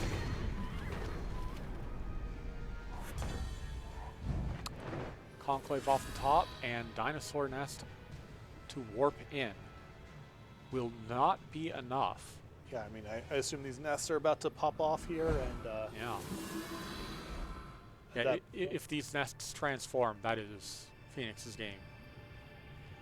well, even without, it's 5 attackers on. Yeah. Well, I mean, the Phoenix.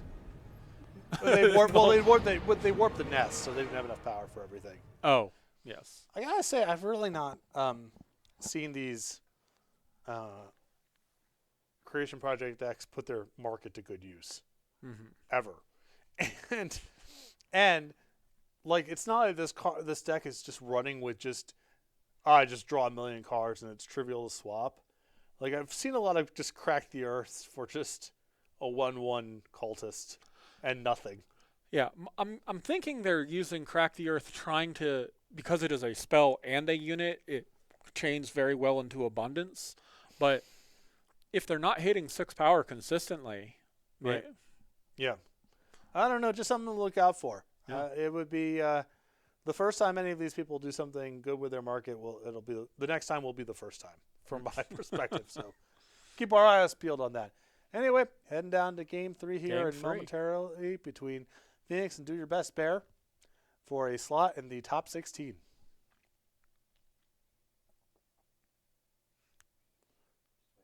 Yeah, we give our players a few minutes, Like I think it's 5 in between matches, 3 minutes. Enough Something like time. that.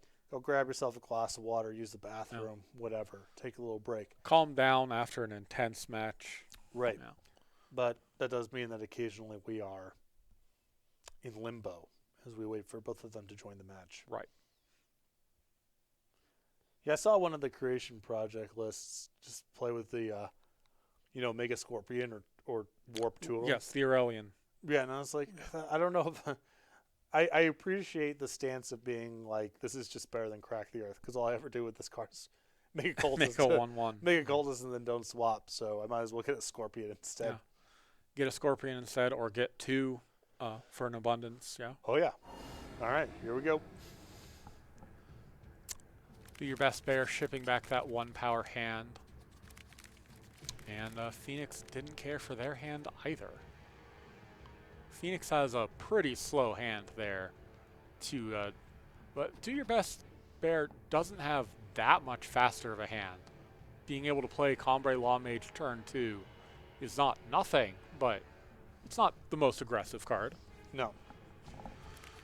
And it's also something where, kind of in the shape of the matchup, you would rather wait until a turn where it's going to be disruptive, Right. rather than just play it out there, have it die, and then, Yeah. It's something where on turn 2 it's not that valuable, but on turn 5 it could be pretty impactful. Right. Your Best, Bear is opting to play this Law Mage as early as possible, though. Well, when you got the supplier, I think it's just play the cards in your hand. Play the cards in your hand, especially if they're units. Try and get as much out of the supplier as you can. That's very true. And Phoenix here already in trouble. Had to go down to 6 cards here to find a functional hand. And a couple of Valkyrie Forces. Now, Creation Project, that's a nice hit. That is... Creation Project is very good for them here, for sure. Silence this Law Mage before it can do anything. Can also now block the Law Mage, which could be very relevant.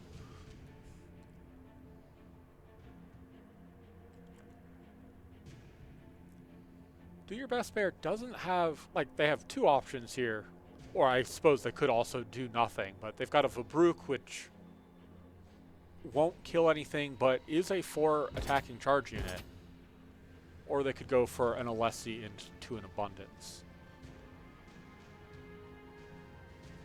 Do Your Best, Bear, attacking into that Valkyrie Enforcer. I actually think the argument there might have been they're actually happy to just go. First of all, there's a chance that Phoenix doesn't block if they respect something like Stand Together. Right. You might just get them. The other is, in the off chance that they do block, you actually don't mind just going play Alessi and then just rebuy just Pristine Light to pull the thing To out pull of the thing what back, out of your yes. void. So it's certainly a to quote Andrew Beckstrom, it's a cheeky attack, but one with there's enough plausible deniability, and even if it goes bad, it doesn't go that bad. Getting in there with the Silenced Alessi. I think you take this if you're Phoenix. You're a pretty healthy 20 health, and you've got a Creation Project in hand.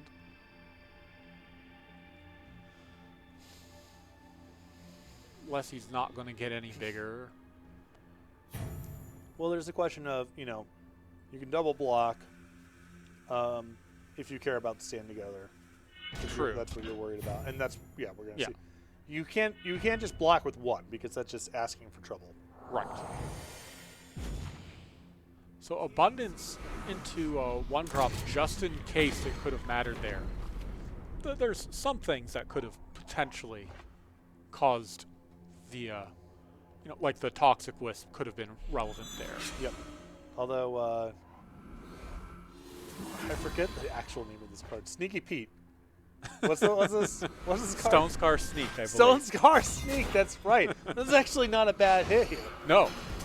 It would have been sick pre-combat, but we didn't know how it was going to go until we knew. Yeah. Do Your Best, Bear coming down with Vabrook and Combray Law Mage. Getting rid of that creation project and denying any crazy turns, and Phoenix top decking power not looking good for them. If they have a sweeper of some sort in their deck, they might be able to come back from this, but It's tough now with the dinosaur nest. That's yeah. really cuts off that angle. It's I think it's Sneaky Pete time. Oh yeah. There we go. Getting in there with that, the 2/2. Do Your Best Bear has not been afraid to just attack with things that look like, yeah, you could block this and I will lose this unit. Oh well. If you're blocking that, you're not blocking something else. Yeah, and I mean that's a big hit too because you're getting in for 8 that turn. Right. You're hitting for 8. So it sets up this turn where it's like, well, at least something's lethal. You're forced to do something. Yeah, because they just need to make the. Oh. Yeah, I mean this is just this is looking like a pristine light rebuy here. Right.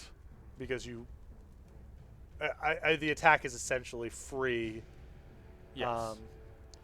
If Brute gets blocked, then a unit dies, and if it doesn't get blocked, then it's a lot of damage, and anything that happens, you just pick it all up. Right.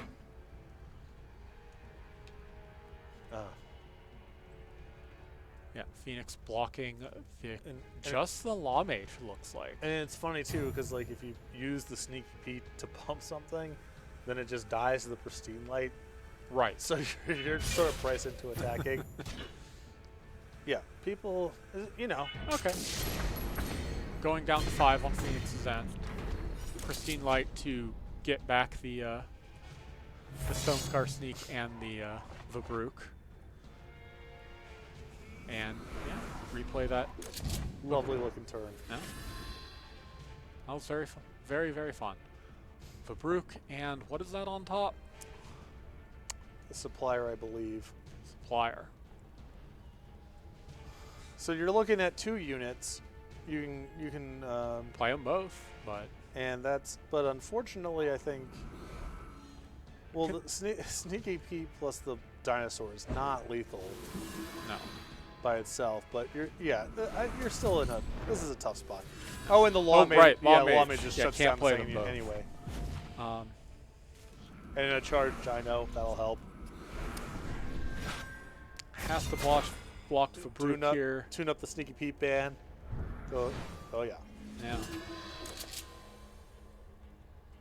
And I think that's lethal. Yeah, I mean, no, that's just 4. No, yeah, you can block out of this now. You lose everything. Could have given it to the dinosaur to make it lethal. Yeah, listen, not everyone has played with Sneaky Pete as much as me. There's gonna be a little pilot error there, but it's also possible they were playing around something like Desert Marshal. Like you want to split, you give him an extra turn with a nest. Who really cares? But yeah, like you're feeling pretty good with 6 units to 0 and 1 card in hand. So yeah, that'll do it. That'll do it. Do your best, Bear. Making top 16. Congratulations.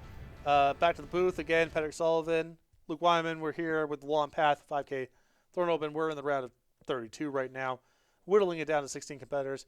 I believe that was the last match of the round. Get confirmation here momentarily. That was. So we are going to be taking a quick break, about 5 minutes, and then we will be back with the round of top 16. Stay tuned. Yeah. See you soon.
Hello, welcome back to the Long Path 5K Throne Open here at Direwolf Digital Studios.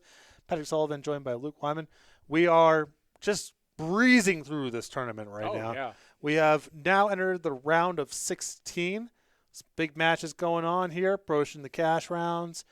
Top four, some of our players competing in this tournament might qualify for the World Championships if this is their second top four of the season. Of course, we are still left to crown a winner here at the end of all of this. $1,500 in cash prizes, a slot at the World Championships coming up in just a few months, and of course all the in-client goodies as well.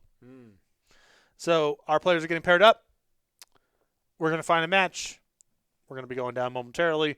All of this is subject to time and circumstance, not entirely in our control, and so we'll be waiting an indefinite amount of time. But once we have a match, we'll have a match.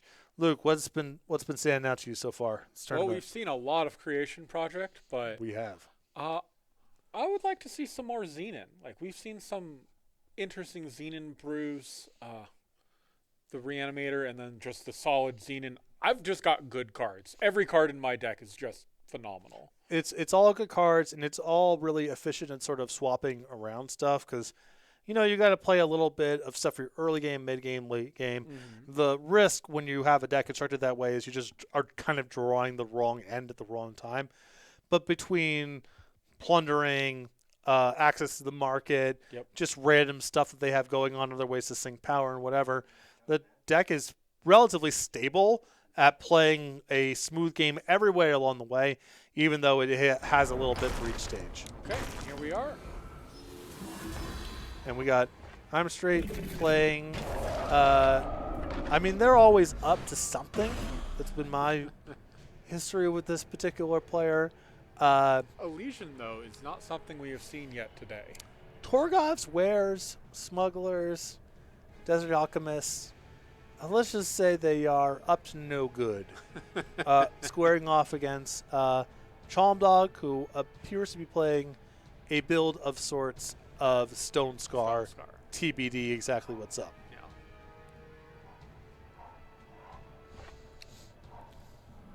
I'm Straight, exploiting into power. Oh. Wasn't as Elysian as I had thought. We've got some shadow here going on. Oh, okay. All right. I think we figured it out.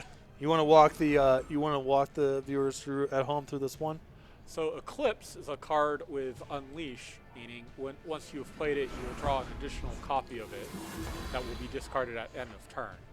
And Eclipse gives you 3 health when you play it, and if you have already gained 9 health, you get a rather sizable unit. Okay, so you can do it straight up with just 9 power. Just 9 power. Play it, you do it, you know, whatever. I am going to go out here and assume that I'm Straight has other ways of sort of gaining health along the way. Hopefully speed that up a little bit. Yeah, you're not. It's not the most efficient game plan if you are just trying to play it on 9. Most games in Throne don't last quite that long. Not the ones we've been watching today, certainly. So, does have a Smuggler, so maybe their health gain option is in the market. All right, so we're seeing Chalmdog here with Stone Scar circa 2019 here. Got a Sill, got a Champion of Chaos, you know, Twisted Farmer, and, you know, maybe some way of turning the little buddies into something more. Tazbu, another card people enjoy. So really, all the that shadow to be able to play that Tazbu right now. all the you know, odds and ends, all the weird stuff that's going on I'm Straight's side. If you're familiar with the game at all, nothing that Chalmdog is up to is going to be much of a surprise. Yeah. So here comes that Smuggler. I'm expecting a health gain option of some sort. Well. That will do it. Yes. So, Nesting Aevasaur, an oldie but goodie from the first set. Put a card in your hand, put it on top, cost reduced by 2. historically has been good alongside echo cards. Also pretty good alongside cards here. Pardon? Unleash cards. With Unleash, right? As copy goes down to 1, your other copies go down to 1 as well because it carries over all the characteristics. You can't reduce it down to 0 because the game would simply not work if that interaction was permitted. But Nesting Aviasaur in the perfect spot here. So we are about to see this Eclipse hit play a few times. Could go all the way up to 6, but does have this unstable form in case they are trying to transform the unit created from Eclipse into something else. I'm straight, just for the record here, one of our most prolific brewers. And there's that Penumbra.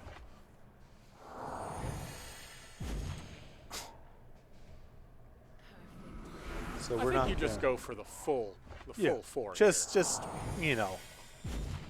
we can get back to those unstable forms in a minute if it's required. But this setup is pretty good against historically, Champion of Chaos show opponent does not have a lot of recourse against this setup. And that's 3 in the air. Ooh, another sill. Yeah. My blunder. Chalm Dog is not seeing an answer to 4 9/9s out of nowhere in their hand. Going to play Sill and does in fact blunder, taking away that Zoe to be able to play their entire hand to try and stabilize against this this force to be reckoned with here. Gonna be tough.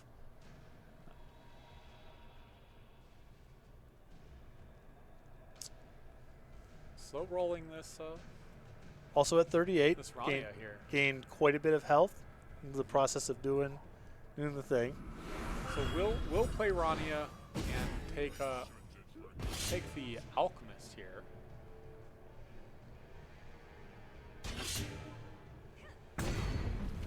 We'll trade. We'll give them some cards and some health, but top decking power that way and being 5 power in debt here, not quite the ideal situation. But with all of these deadly units, they can in fact just block each one of these 9/9s and trade. Yep. So we'll see what I'm sure it's getting out of the market here. Played an Aurelia Merchant that was left on top. When you play Eclipse, you also get to reorient the top of your deck, and so there's a. Okay, so we're just doing this. Yeah, the Umbra here can pay your health to buff Radiance. All right, this is the you just go get an effect that gives all of your units overwhelmed, Right. and then you just easily go over the top of all of this. Yeah. So I'm straight here. Should be quite a lot coming in here momentarily. Just so you know, they get the Tazbu triggers also that are required. Also, this is 22. Yeah. Negative 22. And I'm straight. Takes game 1 over Stone Scar cards you've seen before. It had Rania. That was. Oh, yeah, no, you're right. You're right. You're right. That's my bad. And, welcome back with Patrick Sullivan. Luke Wyman here. That was game number 1 here. We're in the top 16 of our The Long Path 5K Throne Open. That was sweet. Watching I'm Straight right now try to make their way into Clips combo. do another top 8 here. And, again, this is something that it's the entire card pool.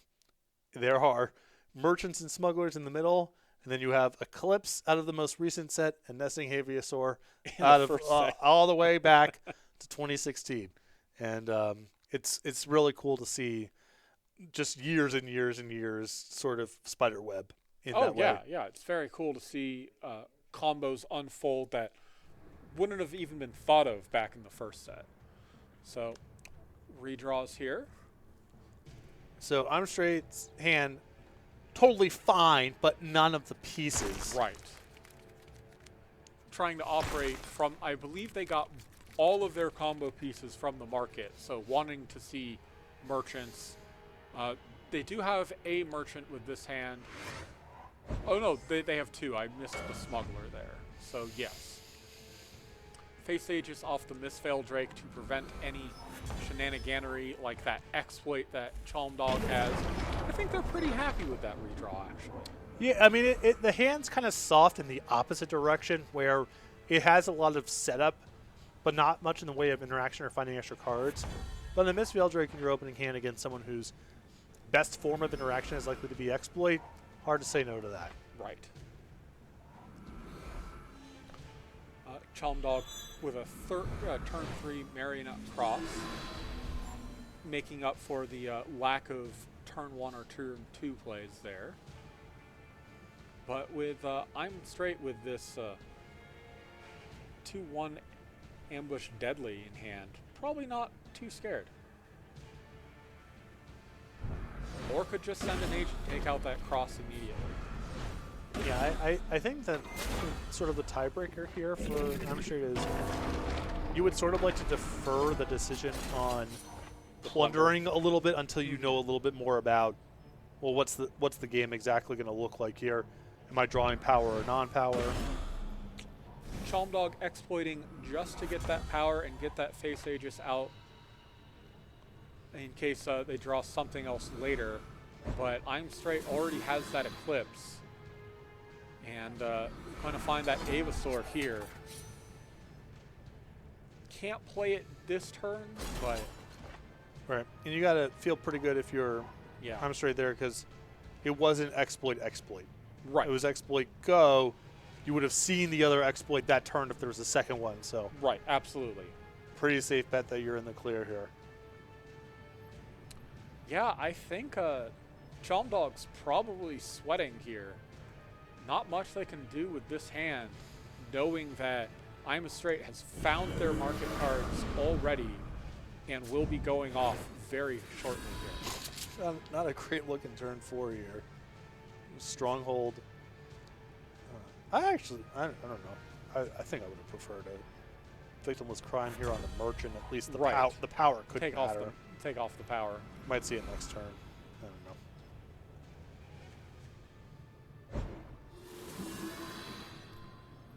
So here comes that Avasaur into this Eclipse. Oh, I'm sorry. They're going to attack first.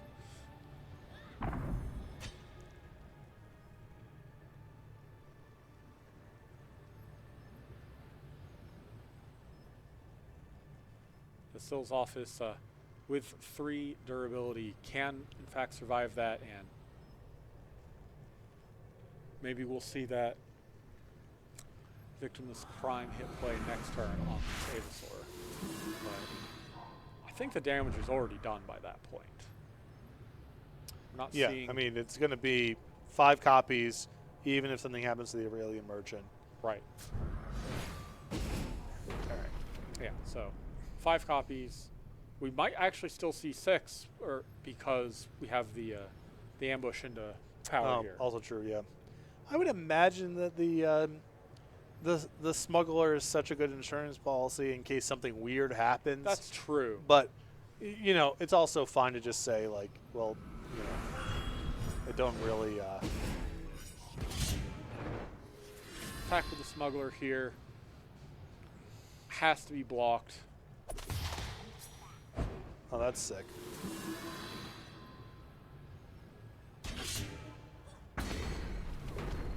Yep. Keep the Avasaur. Now if Chalmdog wants to keep this, has to block with Rania, which is a deadly unit which could deal with at least one of these Radiants, but still, we're going to be seeing 3 Radiants here. And just a ton of health gain. Yeah, this is what, 15 health? Yep. Not a lot Chalmdog is going to be able to do here. Again, especially since Rania has put Chalmdog into debt for more power than they currently even have. Right, so you're just taking off next turn. Yeah. Should not be too hard to find some way to push through this. I mean, right now it's looking like you just have to jump block. Well, no, you don't. You would fall to 2, but yeah. I'm pretty sure we're just going to see the Merchant find what they found last Yeah. time, and this is just going to be a lethal attack. Or here. you just pump your stuff. I don't know. Yeah. It's just, you know. It was not a great demonstration for Stone Scar. No. Cards of varying cost and value. Beloved archetype. Like I'm straight here using all of the Umbra. Yeah. Not just the same one over and over, swapping between them. Attacking for as much as they possibly could here for considerably more health than Sean Rock has. And I'm straight. A smooth 2-0. Yeah. Moving on to the top 8. Very cool. Eclipse combo. Clips combo. Yep. What? Just a lot of smugglers and merchants. Yeah. Cool stuff going on by one of our game's most dedicated and successful brewers. Great to see you in the top 8. Worlds competitor last year. Yeah. Did not have a great Worlds performance, but I'm sure would love to get back and give it another crack. Absolutely. So we wait Trying an to find indefinite another amount of match. time. No. We don't know. We can hear the production staff whispering in the background. We have found a match between Okay. Portage, Dark Revenger. We have found the start screen. We are now into the match. Game 2. Oh, well, I got my wish. We're going to see some more Xenon action here. Looking against Huru Control.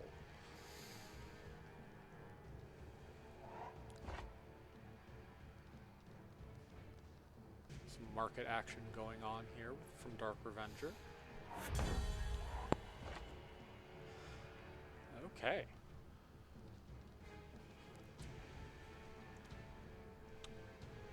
Yeah. Game 2, Dark Revenger up a game. So Portich has basically they can pass here or they could merchant for something here. Yeah, I mean so what Portage really needs, or my opinion with this hand, is some way to sort of bridge the gap. They could use a way to draw cards and then get into their, later game stuff after sweeping. So something like a Honor the Clause off of a merchant, Defiance to get rid of a thing, give yourself draw a bunch, have some health to work with, then Harsh Roll. That some sequence like that is usually what you're looking at here. Dark Return for an all head. Okay. Yeah, and now this you have is ambitious playing this all head here against a deck that you know has Harsh Rule and is at 5 power. well you got Curtain Call here as the yes. trump. Curtain Call, very good security here against this Harsh Rule that is almost certainly going to see play here.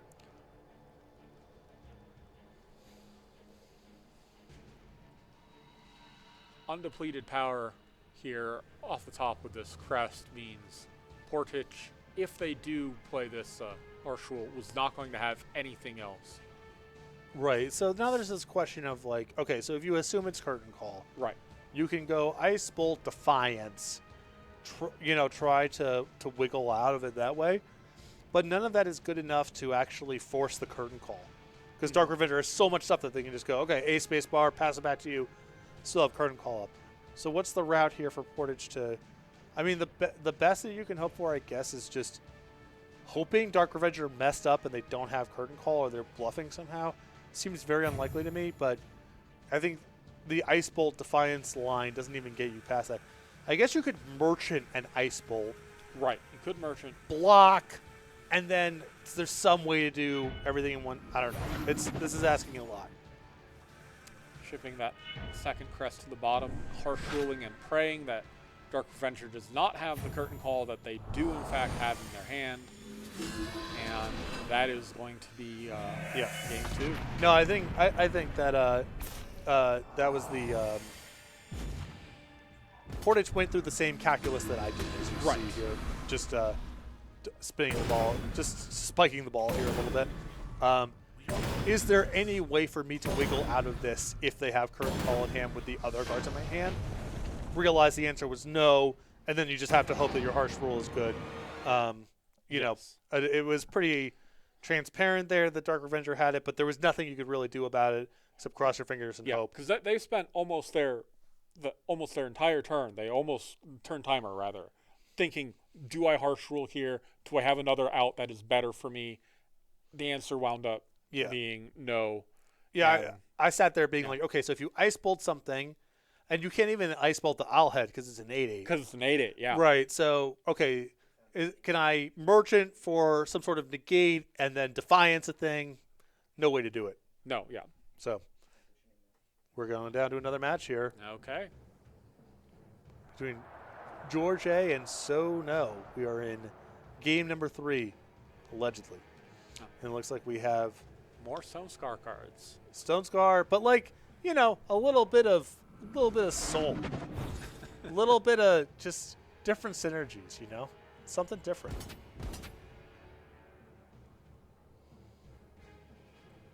Getting in there with their large units. Valkyrie Enforcer versus Champion of Chaos like it's 2016. Trading with the Warcaller there before it gets even more out of control. Makes sense. Another Champion of Chaos. And another Valkyrie Enforcer. Reliving our youth in real time. Painting for the health and, of course, power future turns. Yep. Respectable turn. Of course. So, can't get in there profitably with the Phoenix this turn, so I'm expecting to see the Ram Cart and the Torch this turn. Yeah. I mean, you could Phoenix, but it's a little mopey to trade with the Valkyrie Enforcer, and it's not like these decks are particularly good at answering units or presenting their own flyers. Right. So there's a good shot that next turn you just get an uncontested crack for 6 at the minimum. And as part of the reason I like your play too is just this turn's also quite good. It's not you're sacrificing very much. George is playing quite a few cards here, but it's going to be looking at a lot of damage here. Yeah, I mean this is priced in 11 plus. This is next turn is lethal, and George A has no setup to stop what's happening. Right. If George is not drawing a sweeper here, I think this is curtains. Yeah, that'll do it. No flyer off of the dinosaur nest. Can't supply her into anything. Can't supply her into anything. Yeah. 5/5 charge endurance, not looking so hot here. Yeah, I guess you could go power cell, Supplier for power burst again, supplier for one card and hope that you draw a 2-cost flyer. Abundance. Oh! Hold on. Abundance. Hold on. Okay.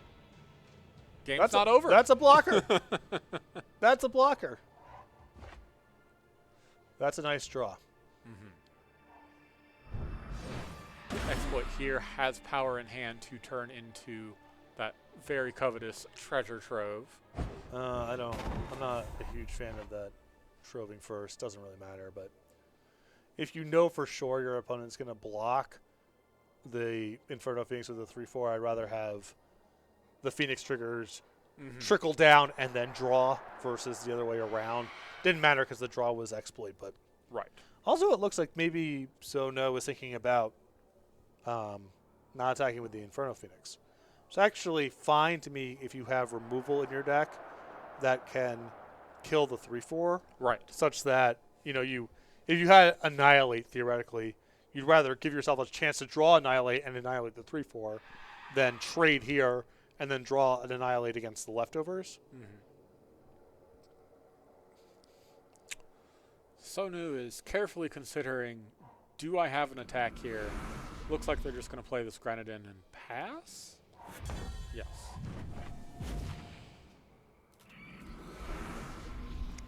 Flying Dinosaur, very good for Sonu.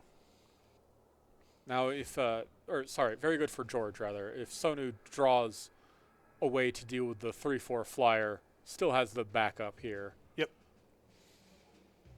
looking like George is possibly going to be able to stabilize against this board here, but Not in a position to attack for a No. while, and holding on very tenuously,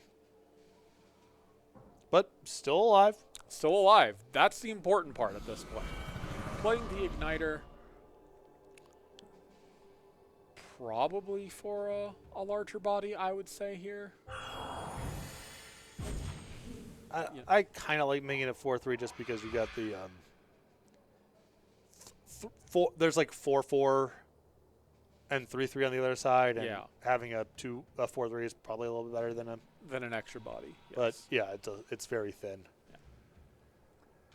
So Battlefront Dasher, not all that relevant in this particular position, since even giving the Phoenix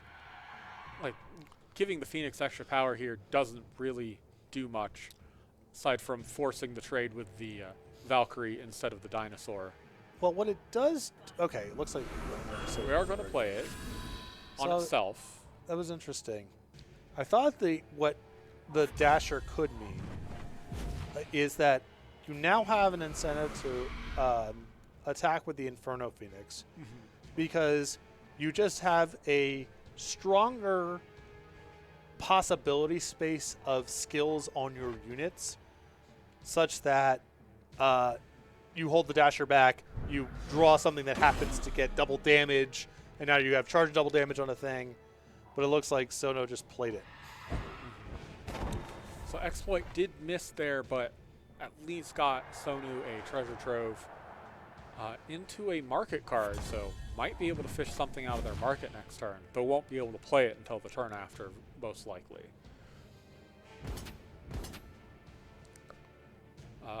George's dinosaur nest is transformed into that sheltered valley, getting in there in the air with their large dinosaurs.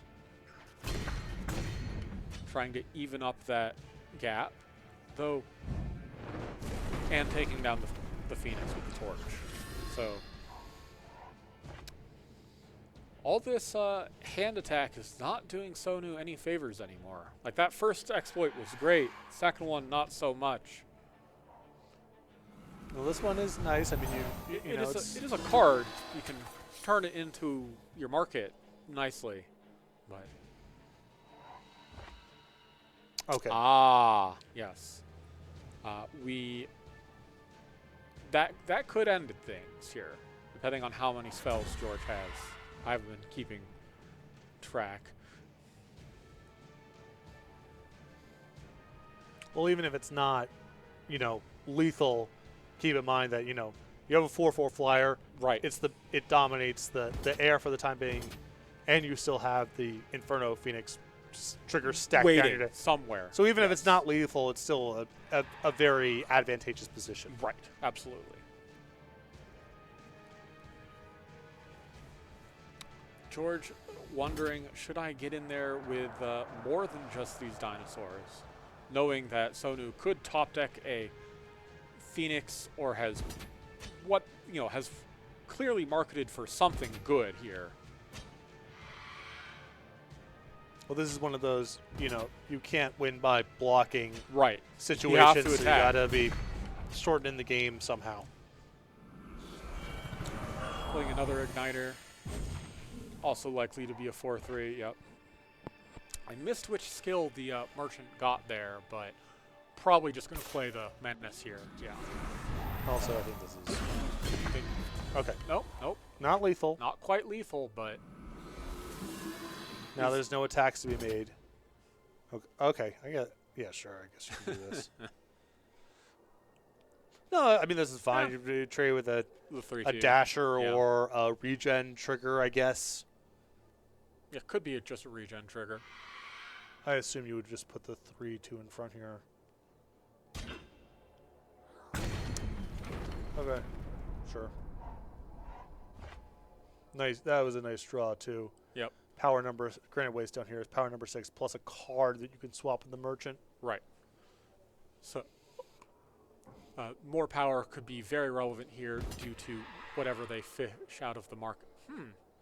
I would assume that an attack here is something in the market allows them to draw it back out Right. for lethal. So it's like you can chump block if you want to, or if you trade, then you Yeah. know it's lethal, assuming that there's A some sort of last rebuy. chance or Yeah. something.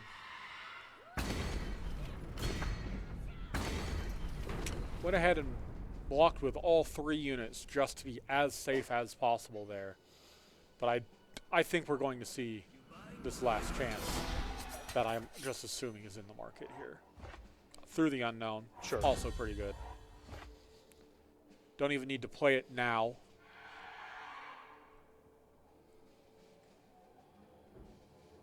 And yeah, George did not draw an answer to the menace that we're about to see hit play a second time. So I don't think they have an attack for lethal here, no matter what they do. No. Can't even draw the unit. They can't even play the unit they drew. Right. Well, they could. They would just go down to 1. And then, well, yeah. But yeah, this menace will close out the game, and that will move Sunwoo on to top 16. All right. Or top 8. This is top 8. Congratulations.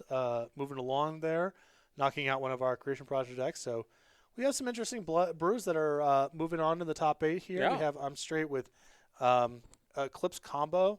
We have Stone Scar cards, various sorts, and who knows what else. But that will do it for this round. We'll be coming back in a few minutes with the beginning of the top 8. So Yeah. stay tuned. We're entering the money rounds.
Hello and welcome back to the Long Path Throne 5K Open. I'm Patrick Sullivan, joined by Luke Wyman. We are now in the top 8. We're hitting the home stretch. Yeah. This is where the good rounds start happening here, the big rounds, people playing for cash prizes. People who win this round, they're on to the top 4. What does that mean? You got 2 top 4s in the season, you're automatically qualified for the World Championships. Yep. And of course, first prize, $1,500, and an automatic slot at the World Championships. Still waiting to be crowned a little bit later this afternoon. Very excited. A lot of creation project. Last round, a lot of oddballs making their way into the top 8. So a lot of cool matches remaining, and some of our top players as well. Yep. Looking forward to seeing what we're going to see next. Yeah, I mean, we've last round we had I'm Straight playing with Eclipse combo, which was super cool. We have Stone Scar stuff of various sorts into the top 8. And in fact, I'm Straight also took out Stone Scar on their way to the top 8. So surprising little run there from that deck. Returning to see Allison. Yep, Allison, who we viewed earlier in this tournament, absolutely cruise in the mirror, taking on Watchwolf 92, a multi-time worlds competitor. Someone who I've known personally for approaching 25 years now, and so this should be a good one. Looks like Watchwolf is playing a more aggressive Huru deck here with this Plunk and Hojin. All this good stuff here. Yep, so this deck, the Huru Kira stuff, historically plays really, really well against sweepers, because you just have a lot of ways to grant Aegis, play super efficient, go grab some negates out of your market, whatever. If you assume that people's response to the creation project is to load up on, sweepers, relic removal, there's typically no relics in this deck, and so this is an interesting little metagame call. We haven't seen a lot of it. Watchwolf did play this archetype at the World Championships last year. I covered him in action, so he has some familiarity with it, some fluency, but not a deck we've seen so far in the tournament. Watchwolf getting in there with Plunk, taking the debt, drawing the card, and passing it back to Allison. Allison does in fact get both cards off of this supplier. So that supplier's been doing a lot of work for Allison in these games so far. Oh yeah. And the 2-2 back to block the Plunk is not bad either. Right, absolutely. Like that supplier did everything, was everything Allison could have wanted. Except for finding power number 4. Still missing on this hand. That's true. It's a little clunky, but that's why we get another draw step. Yeah. At the very least, brought closer to that all-important 4th power. Trading with Plunk here.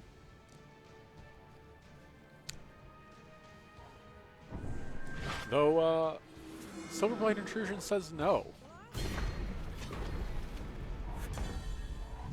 And gets the Valkyrie for later.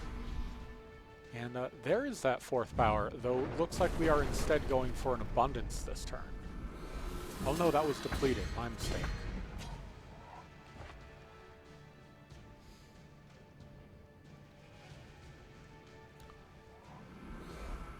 Watchwolf, meanwhile, has all the power they could hope for. Enough to play this Palace, if they so choose, or just the Denouncer, respecting the dinosaurs that are about to get larger here. Well, also, Koryavat Palace, now that Allison has found their 4th power, likely that you can't protect it effectively this coming turn. True. Next turn looks a lot better, and also it's not that bad to just have a Revenge Flyer to potentially block and trade with one of these dinosaurs, although Creation Project is going to mess that up. Yes. Creation Project bringing them well out of range. Ooh, a little Blazing Renegade. That'll play here.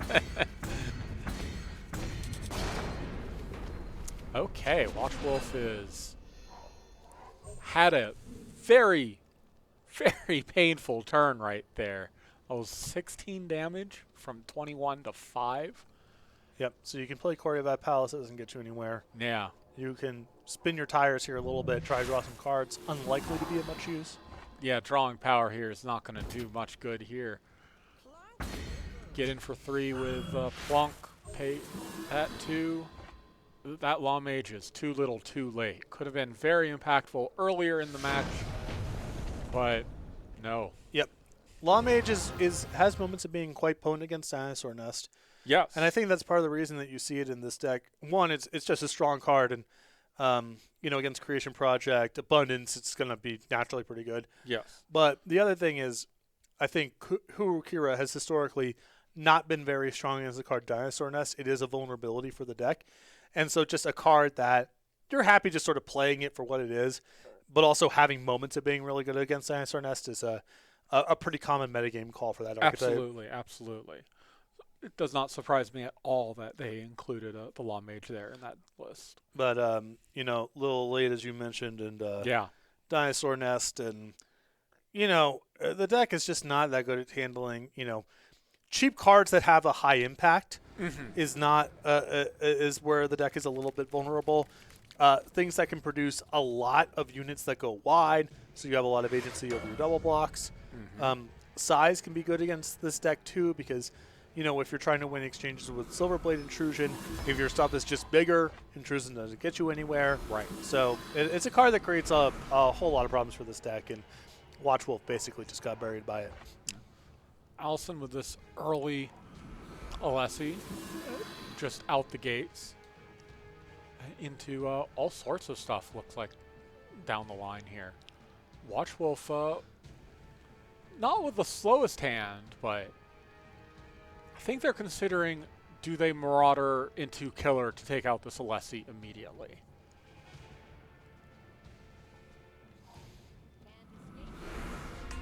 Or do they just find another body? Okay. Yeah, like in theory, you have the follow-up Marauder and a Silverblade Intrusion that's like a kind of a better setup for, Right. Yeah. Watchwolf probably also well aware that the Creation Project decks have a longer reach, so just trying to be as aggressive as possible makes a lot of sense. I mean, a lot of what this deck comes down to is if you get on top of your opponent early, you have a lot of extremely tempo-efficient ways of keeping your foot on the pedal. If you fall behind, this deck does not play defense very well. No. You can kind of block an intrusion and whatever, but the deck is so much better playing on the front foot that a lot of it just comes down to after the first couple of turns, are you the one attacking or are you the one not attacking? And that's how a lot of the game just goes. Yeah. And Allison getting in for an additional 6 here. An Enforcer just to pop this Aegis, but I mean, it's a relevant body none the same. Yeah, I mean, you get the block, and, again, it's just about not – anytime you can just sort of push ahead a little bit against this deck, especially early on, it's beneficial even if the exchange doesn't look great. Like, yes, you would ideally like to Valkyrie Enforcer, something where you actually get a text box, but it's more about making sure that they're not on top of you and then able to exchange in those really tempo-positive ways. Watchwolf getting in with Plunk, finding more power, which will be discarded to this Marauder. Marauder form betting that Alessi, who has gotten too large to killer.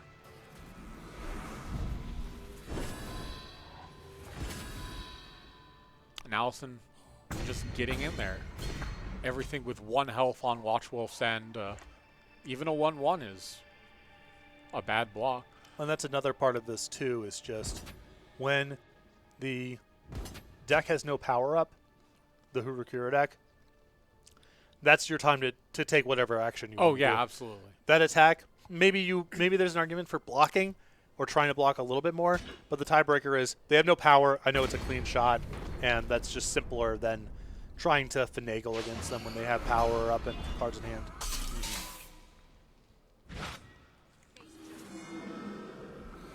Does get an Ikaria, who is now the largest thing in play, but still dies to either of Allison's 3 strength units. And Allison is short on power, but has this pristine light and doesn't care. Just get in there, turn after turn. You have no power.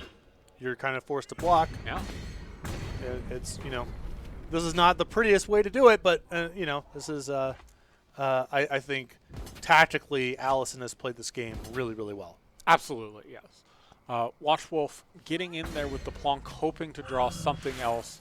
Does have this Icaria, but drawing power off the top, not going to help too terribly much, but at least this Icaria can block here. Whether it is trading with the Enforcer or just blocking the 1/1. And again, another heads-up play. You engage in combat, you let their tricks get to you. Your pristine light, that's just not, they don't have an answer to that. Not in this spot. Yeah. Allison would Get in just for another 4. just a masterclass in how to play this matchup. Envoy is not the best thing here, but is at least a body. Yeah, you kind of need to intrusion now because you just need a flying unit to block. Right. I think this is going to make it all moot here. Yes. Another charge attacker. Watch Wolf does not have the bodies to block everything and will take lethal here, and Allison will move on. Congratulations to Allison moving on to the top 4. Top 4. Again, I think a really just well-played game number 2 there. Oh, Showed exactly, I know exactly. There's the strategy of just, okay, don't let the avalanche of cards start flowing downhill, and you know, take your shots when you can. All that stuff at sort of the top level was great, but also the sort of tactics of, yeah, just pristine light to just as a vanquish. Yeah. Just I'm not going to get involved in combat with you. I know your tricks are a lot better if we're attacking and blocking versus me just playing my spells. And Watch Wolf was never really in either game. Right. Absolutely. Malaria versus Stormblessed. This appears to be game 2. Stormblessed up. Stormblessed is also playing Hurukira. And Alaria just seems to have good Xenon cards like we've been seeing before. So this is a place where you're going to really see Hurukira shine, or at least there's a better shot of it. Is for as powerful as the stuff as Zenon does, it's a lot of things that cost 3, 4, and 5. And when you're exchanging 3, 4, and 5 for 1 power or 2 power, it's very hard to keep your head above water. Not surprising to me that Stormblessed has gotten game number 1, and game number 2 looks like it's going pretty well as well here, with Korrivat Palace already rolled up in hand. Yeah, in hand, enough power to play it next turn. Marauder as just a solid, flexible option as well.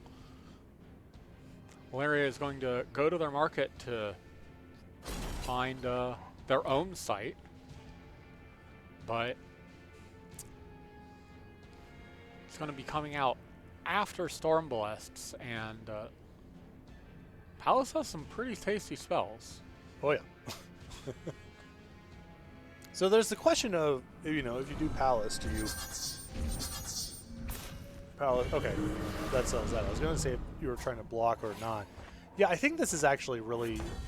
Oh, they are going to hold back. Okay, that's a bit surprising to me because holding off against the potential 4-3 is just so hard. Like, are you chump blocking this? I guess it's, you know. If you think it's that much of an advantage, I suppose. I think Alaria is pretty happy to attack here. Like, even, you know, a chump block that's a Hojin off the table. Or if they double block, has the Spanish, which would just completely wreck the board here. But we'll probably not be able to take off the Palace this turn. Well, I think there's a question of if you want to banish as your first order of business here, because then you attack with both, and you either just get rid of the Palace outright, or you just eat the 2/1. And you knock it down to 2, which means the Merchant is threatening next turn to be a lethal attacker. It looks like Valeria is just going with the just take your chump block and move on. Do you think it's fine? The downside here is it's going to be really hard to get to this Palace next turn based on what Stormblast has in hand. Looks like they're going to go ahead and play, get their killer attack in and say, okay, I have a site and units, you just have a site.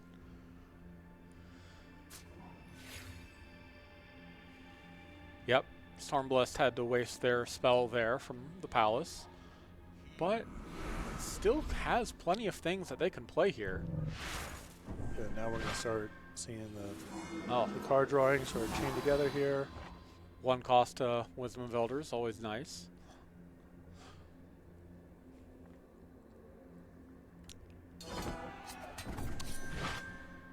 Playing the Justice Etchings.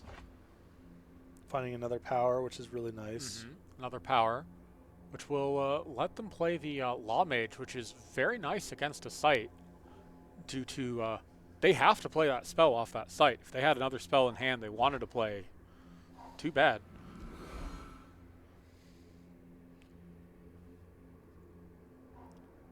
Going for Ikaria instead. Just a solid blocker. Yeah, especially gets Aegis off the core of that palace.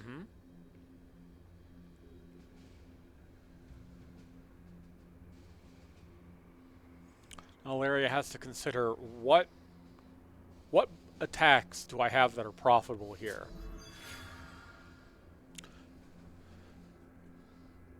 Can't deal with Ikaria in the air, but attacking with both, assuming Alaria plays power this turn. Oh no, that's not. Just attacking with the 4/3 has to decide whether or not to keep Ikaria or the site. Right.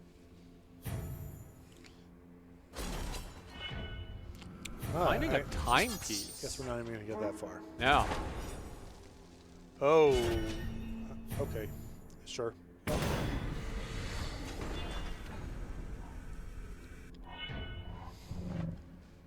Not. I don't think I'm a.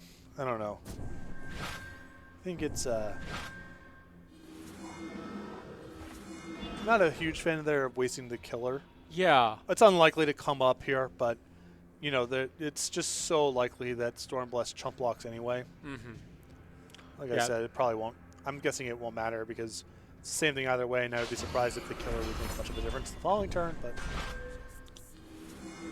Kira coming down with Aegis from the palace, already at a maximum 8 Justice Sigils, or Justice Influence for this Kira. Bring to Justice, silencing the timepiece giant unit. Just getting a lot of value out of all of that power Stormblessed has amassed throughout the turn. yeah, this is just not a you're seeing some of the vulnerability here of Zenin in this particular matchup. Just their cards are just a little too chunky. Now, Vara, Vengeance Seeker, is one of the best cards you can have against this deck. Because you just knock off all the Aegises and then you can sort of start to play on. But the damage has already been done. You know, the cards are flowing. It's going to be hard to stop this avalanche of stuff. Yeah, like Alaria still got rid of 2 pretty high value units there, but not going to have a good turn next turn thanks to this Palace ultimating off into the Svetya. Now you're seeing some of the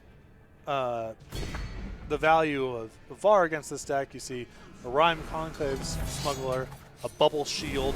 The card is disruptive against them. They do a lot with Aegis, but Pristine Light will kill a lot of things here, but due to getting in that attack, we'll get back the Svetya and the Envoy, which will get their Aegises back in a moment here.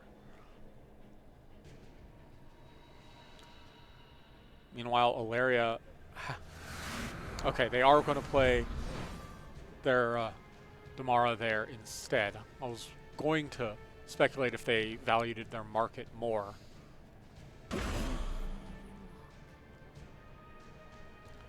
Well, I think the big thing is you have to basically you have to hold your merchant back for your first bad draw step, or as a way to swap after you swap with theirs. Like the merchant is really powerful insulation against drawing a power that's useless. So that turn, I think it's right to just do this. You're still up your card. You get something out of their market that's like theoretically meaningful, and now you have more options on how to swap the next turn. Attacking with that Smuggler. At 24, I don't think you care too much. Would rather have a board presence. Fetya coming down again, though didn't actually matter too much the first time, considering Alaria's only drawing units. And that's going to be true this turn as well.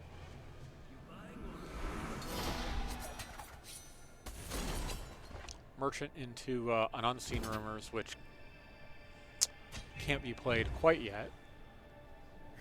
And 3 damage to the site.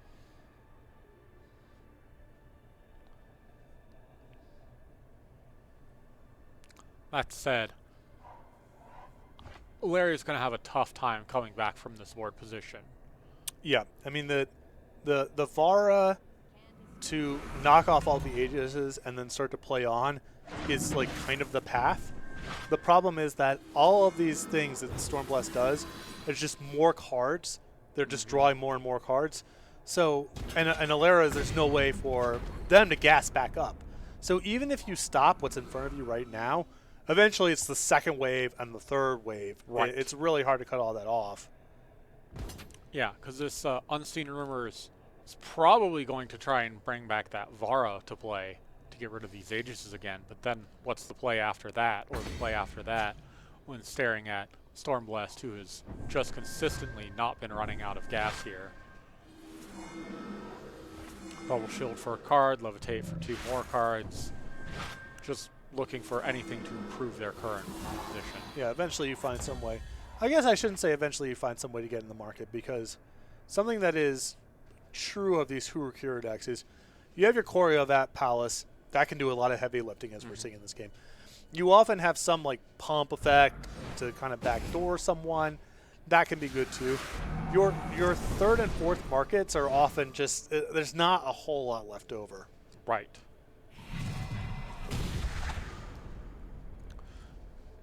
Sacrificing the not too useful Smuggler at that point rather than making Vara even larger, considering Stormblast does not have a good answer to Vara here. And Vara did work there, getting rid of those Aegises and letting Alaria get rid of that very large Envoy. Stormblast has another Envoy, but without much going on in ways of spells, not going to get much use out of them. Yeah, so we pivot here to see an activation of the unit. That's a look at some units. We have a Law Mage and a Valkyrie Enforcer to gas back up with. Valkyrie Enforcer is also especially nice here because it's a way of pinning the Vara, and then your Aegis stuff is unlocked once again. Right. Not to mention turning off the lifesteal. Alaria going back up to 24 here could be relevant, but 6 every turn would have been pretty overwhelming. Another Damara activating, stealing more things from the market. Found their own Law Mage.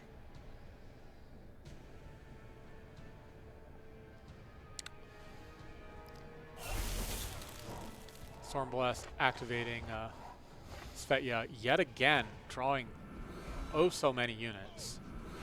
Forcer on Vara. And we'll pass the turn back.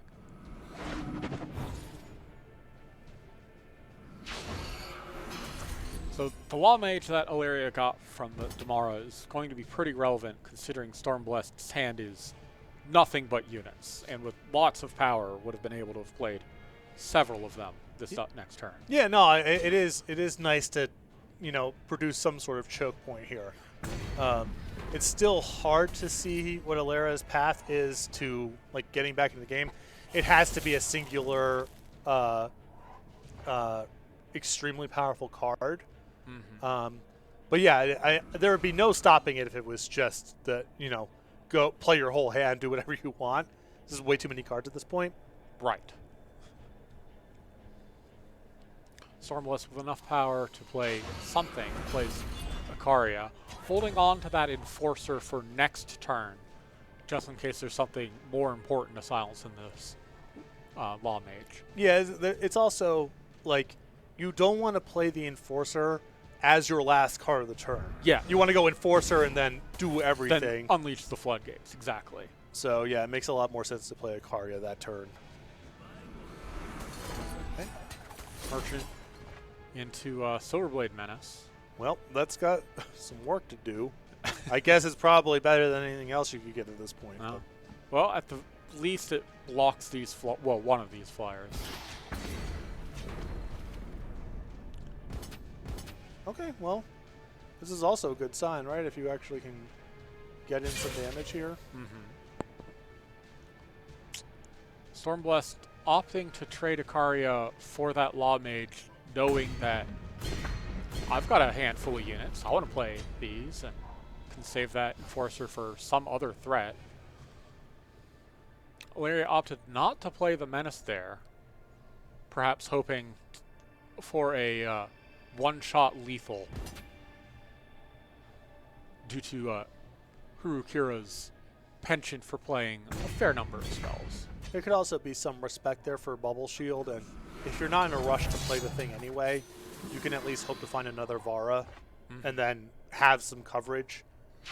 I don't think I think this is all kind of for naught, but I think waiting a turn there makes a lot of sense. Well, power is not that Vara that Ilaria was hoping for. Staring down at 6 units. Those Hojins can get quite large here as well. Don't know that Ilaria has a good route out of this. Opting to attack with Vara and getting Stormblessed to triple block like this could work out, though. Oh, I think, you certainly can't win by defending. If you've gotten a Silverblade Menace, then you need to sort of be moving towards trying to deal damage, even if it's unlikely to be successful. Absolutely.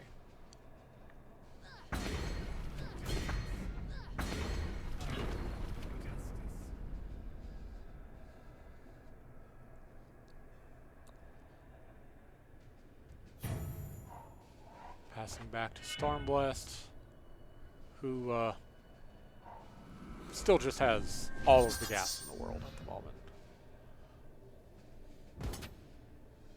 Swinging in, does not care about these deadly units, just trying to get as much damage in as they can.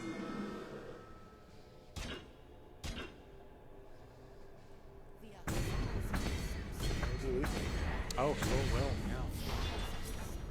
Well, there you go. There we Stormblessed 2-0. Moving on to the top 4. Very impressive showing there for Hurukira, which, again, the Zen and Good Stuff decks, if they don't have...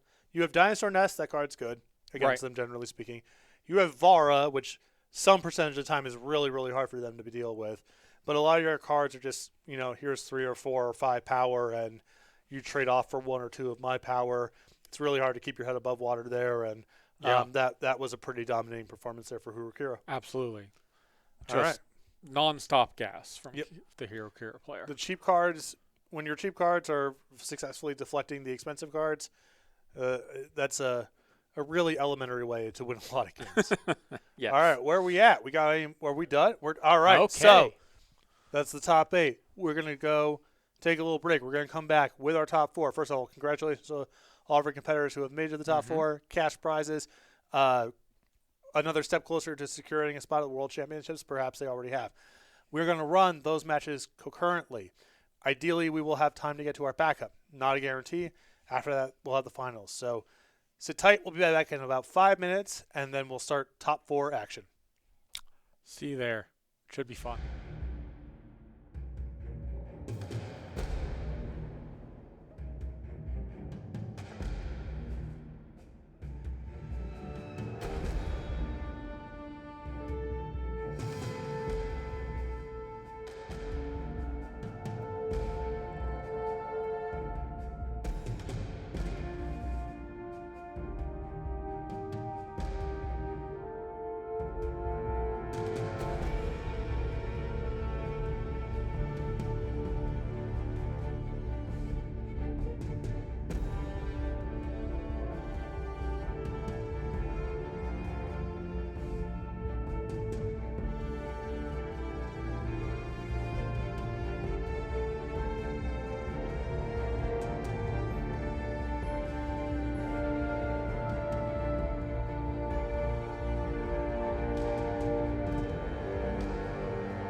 Hello, and welcome back to the Long Path 5K Thrown Open. I'm Patrick Sullivan with Luke Wyman, and we are into the top four. We are going to watch I'm Straight playing Eclipse Combo, square off against the deck of the tournament, two copies in the top four, Creation Project, in just a moment. Be interesting to watch. We've seen I'm Straight tear apart some of the more ponderous decks, and I suspect this matchup is very strong for them, in part because they've gotten this far. There's no way they could have gotten this far without it, but also because the Creation Project plan of just here's some stuff, here's some card advantage, sort of just keep on grinding. I'm not particularly fast. Seems not very well suited to handle Eclipse Combo. Right. Yeah. We have seen the onslaught card. Name's escaping me off the top of my head. The Pristine Light. Pristine Light. Yes, that's going to be their best answer. But not every Creation Project list has been running that. Yes. And so we are underway here. I'm Straight with a solid looking hand, including an opening hand Misfailed Drake. Provide them an Aegis. I'm not sure it's worth a ton in this matchup, but certainly fine to have. Much more for the exploit decks. Right, absolutely. Yeah, as we saw before. That said, they still have a pair of smugglers here. Well, smuggler and merchant. They can find their combo pretty nicely here. And Do Your Best Bear is going to be on a pretty short clock, looks like. As you called out previously, Pristine Light is in. It is in the list. Is in the list here. Now with I'm Straight having information about the deck lists. Right. Knows the matchup. What is their path here? Because they know that Pristine Light's in their opponent's deck. And as we've seen before, as you called out, you combo off, you make a bunch of 9/9s, now you have an answer. So what's the way of insulating yourself from that? Yeah. I'm going to assume that they have something in their market that just protects like a curtain call, for example. Right. Though, with just the one time, that might be a bit too untenable at this point. Still, they are going to line up this Eclipse quite soon. Your Best Bear, though, is playing lots of units. Like, I'm Straight has great blockers, but they're not going to kill any of these units. So, Do Your Best Bear can just attack for free turn after turn here, get in whatever damage they can. Now, Aramot's design here, that's a nice little bit of coverage to have. We're going to see it here, taking care of Do Your Best Bear's board.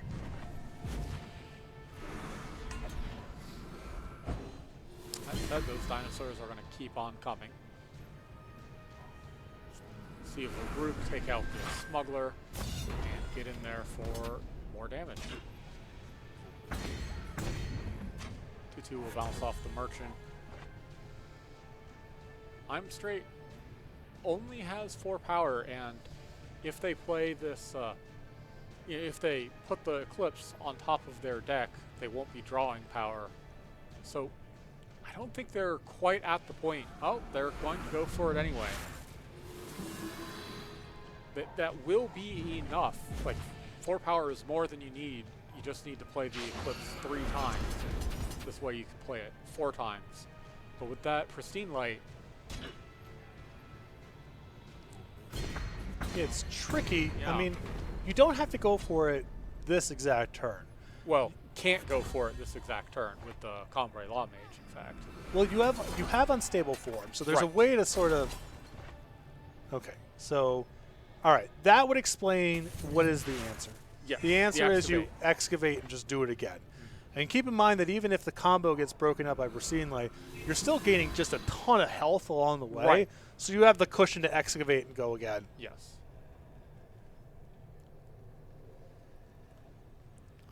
I expect I'm Straight here to, in fact, hold on to that 1 power just so that they can excavate immediately, should they be Pristine Light played here. Well, now, well, maybe. I'm not so sure just because, is that the Fox? That is the Fox. Yeah. Gotta watch out for that one. That's true. I don't know if you necessarily, because you're going to get such a cushion from this that you can kind of afford to just say, play everything out. If you do have pristine light, okay, whatever. And if you don't, then you're definitely dead. And you can just excavate the next turn. Especially you have like a smuggler in your hand and Aramot's designs. You have some cushion to get through the following turn. But it's possible. I think there's an argument for it. As you're saying, of just sort of just leave the one up.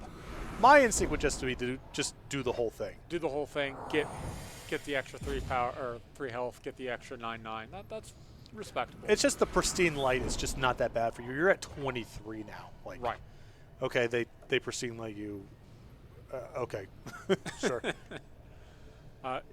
Being able to Aramot's design this next turn as well after the pristine light, yeah, makes a lot of sense.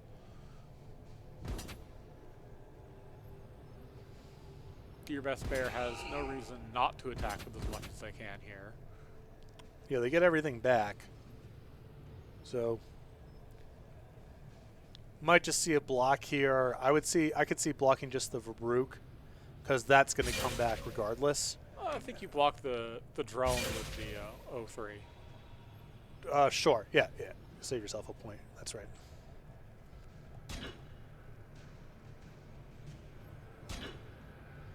This is another fine way to do it. If they rebuy Grunin, who really cares? Right, yes. But if they're on some sort of bluff, at least you're,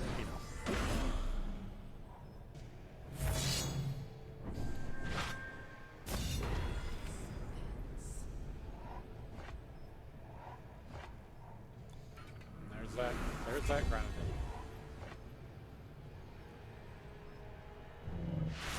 Torgod's wearing now, just in case they have a better thing to do. Lot of merchants. But yeah, being at 23, plus the 2 from the excavate, plus the 15 additional we're about to see next turn, I'm straight is in a pretty good position. Yeah, this is you're kind of seeing, I think, some of the strength of the matchup is all that this creation project deck can really do is put numbers on the table. It's not particularly fast. There's a lot of value, but I'm straight is ignoring that style of game altogether and just rushing to a combo. And this again is going to require like basically just pristine light. There's no organic way to fight through this whatsoever. You have to have your sweeper. You've only got so many of them. And I mean, look at Iron Strait's leftovers. It's just like more merchants and smugglers. Presumably there's some other way to get the ball rolling again. Right. Even if you answer this wave. Yeah, almost certainly they have a third way just in case in their market. And as we've seen before, if these are unanswered, we're just going to see a lot of very larges that will have overwhelm from the market here. Do Your Best Bear can of course get rid of one of these with the Varuk, but that's a drop in the bucket at this point. Right. It's not nothing, but it's not a lot. Yeah.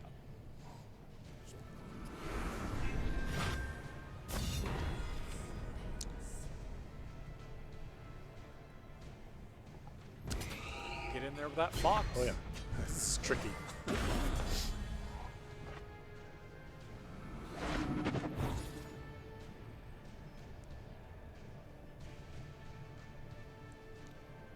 Scry with that crest.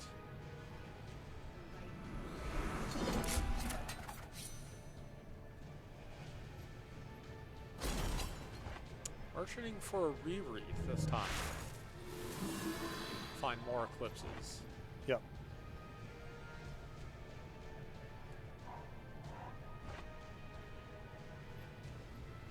Creation project will make everything Do Your Best Bear has larger, but not by a lot. Not by a lot. Turns out 4 3s becoming 5 4s is not that much in the face of this many 9 9s. I'm straight playing that Diplomatic Seal off the top just because what's better than 6 9 9s? 7 9 9s. And there's so much scouting that happens here, and you're gaining so much health that, again, even if you find a way to stop this next turn, What's your gameplay after that? Right, the leftovers are just so, I'm sure he gets to draw their best card. They still have a sweeper and smuggler left over in hand. Yeah.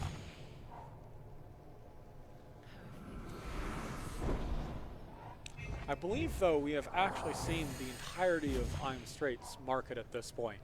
The Eclipse, the Dinosaur, the Avasaur, 2 ways to get back Eclipse, and of course, the way to give all of your Lumen overwhelm after you've made them arbitrarily large.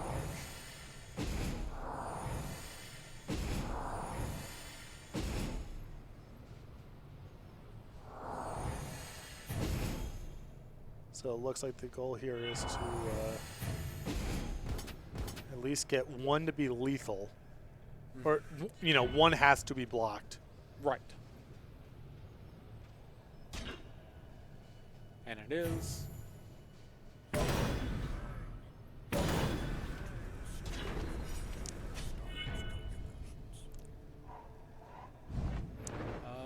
For group number 3 is. It's not bad, but it's not. It's enough. not. Yeah. Again, it's not a bad draw. It's not close to what is required here.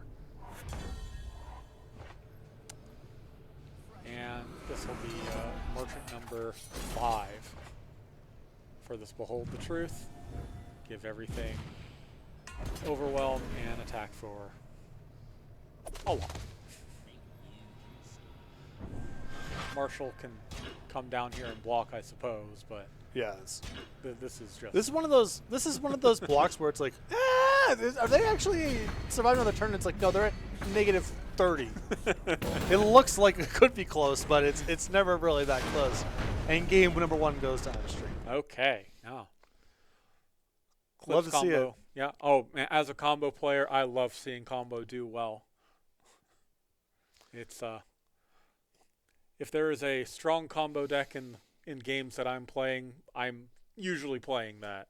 What sort of, or sorry, to back up. Oh. Not all combos are the same sort of thing. No, is there a that's particular true. Yeah. style of combo that you really like to play? Oh boy. I was playing Talir combo for quite a while there. Okay. That one's not quite as well, it is 1 turn killy, but it is kind of a lot more set up. Right. Waiting until you can get up until 8.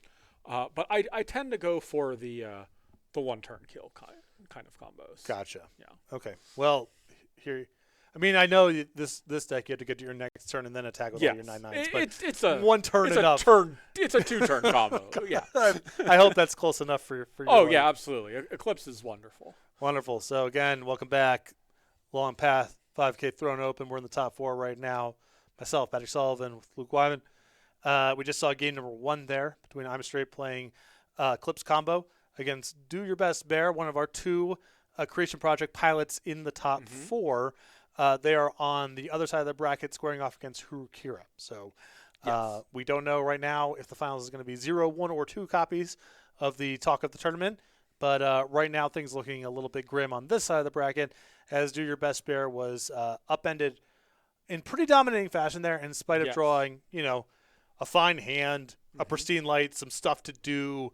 Plenty of very valuable cards, like just nothing that can deal with a horde of 9/9s. Yep. So, at least not the 3rd time.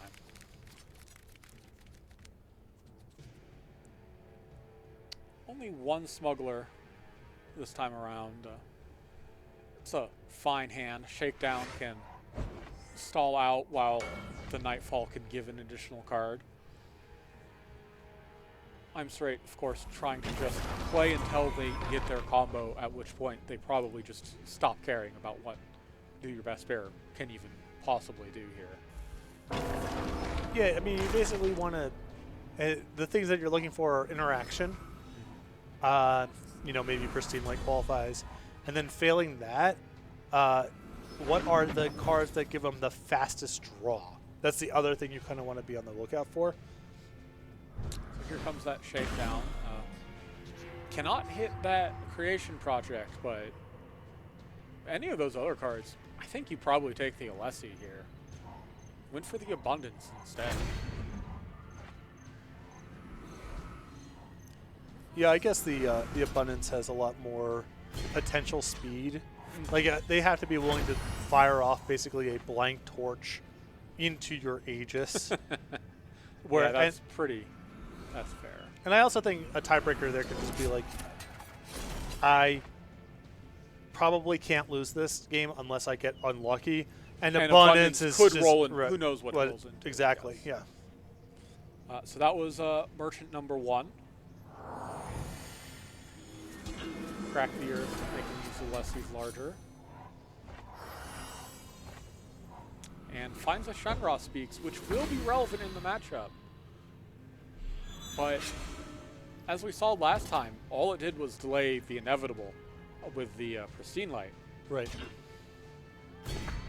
So we'll have to draw more ways to get around all of these eclipses. I mean, it's arguably even worse than Pristine Light, because at least Pristine Light gives you the hope of take care of all of your units, and I still have stuff over. Yes. A full reset is a lot sketchier, but you know it might just be the best. You only have what you have in your market. There might not be something better. Dismantle taking out that creation project. Going ahead, playing merchant number 2 to find the Avasaur.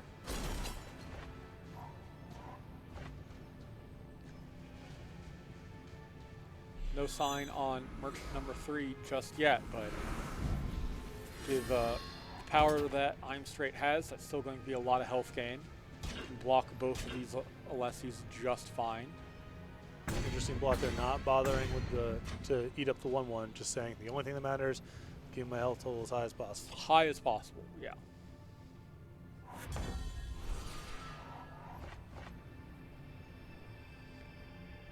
Looks like on the other side of the bracket, Allison playing Creation Project did defeat Stormblessed. So we're going to have Creation Project in the finals, squaring off against either.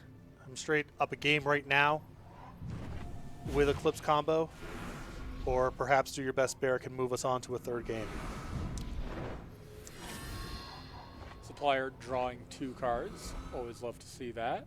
Into a dinosaur nest. So Do Your Best Bear is getting a pretty aggressive board here, but I'm Straight now has a 3/3 blocker instead of just a pair of 1/4s.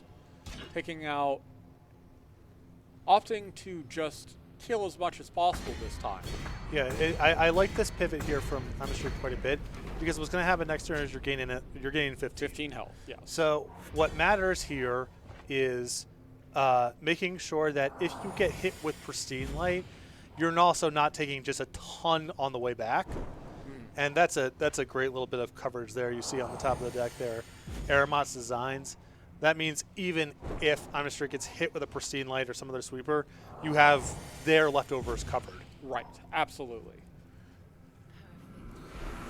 That said, I'm Straight without a Smuggler or Merchant in hand will not be able to get that reread or excavate into an Eclipse after this Shenra Speaks. Absolutely. This is a nice, don't get me wrong, this is like a great turn here. And yes. But with Do Your Best Bear having the coverage of Shenra Speaks, and I'm Straight's leftovers being a couple of unstable forms, and there's some dinosaur nests. I don't know. This is not a hopeless game by any means. Getting in there with everything they possibly can. Likely all of this will be blocked.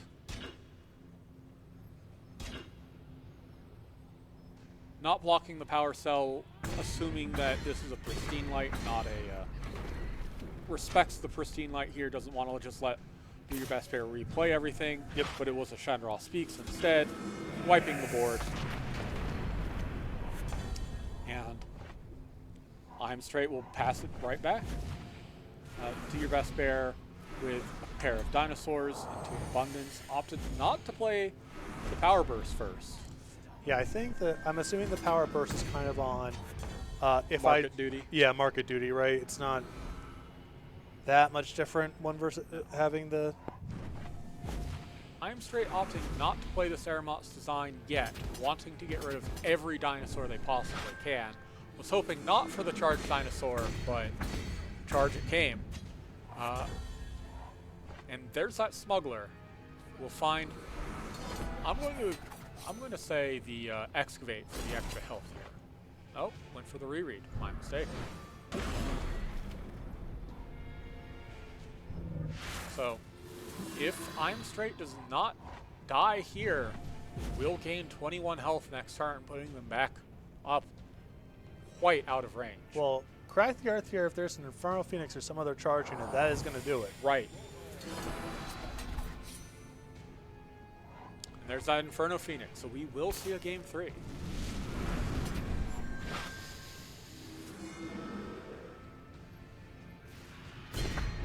Almost. Almost. Next turn was going to be good. And that's one of those spots, you know, where if you're in do your best bear spot, it's like, I can't be any good draw, but they don't, most of their draws that don't kill me are nothing. Right. You have some ways to search and maybe some sort of removal. It's interesting there because, you know, you go back and the way that the game played out, leaving the Aeromoss design on top ended up being really bad because that was not a relevant card in terms of cycling back up. And then the way that the draws played out there, one turn earlier, now you're just gassing up. Absolutely. Well, one turn made all the difference there. But expecting the Pristine Light instead of the Shenraz Speak, understandable why they opted to keep that on top, but it wound up buying them not all that much time at all. Right. So they're very interesting play there, and just a lot of cat and mouse of what's going on the market and what we're playing around and all of that. So we'll be heading down to game 3 shortly. We're ready to go. Again, the winner of this is on to the finalists to play Allison. Yeah. Seeing a pair of merchants as well as an ambush unit. So I think you're pretty happy to see that on the play. Yeah, I mean, you have interaction and smugglers to get your shop set up. Can't ask for a lot more than that. Well, do your best bear with an Alessi turn 1, as we've seen several times in this tournament so far. And they're going to be able to at least put on the pressure for a few turns here.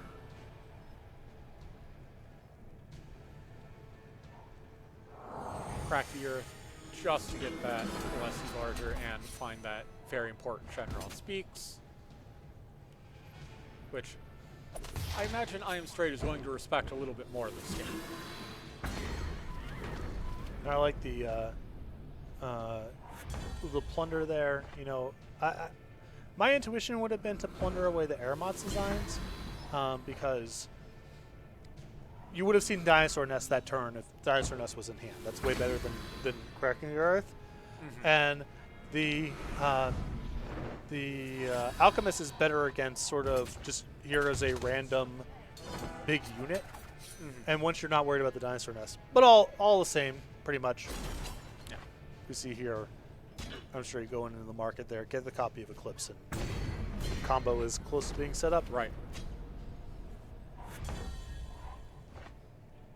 That said, I Am Straight knows that Do Your Best Bear very likely has that Shenron Speaks, so he's again one merchant away from actually having some 9/9. And actually, I'm Straight played that totally correctly because Aeromoss Designs is an answer to Combre Lob Mage.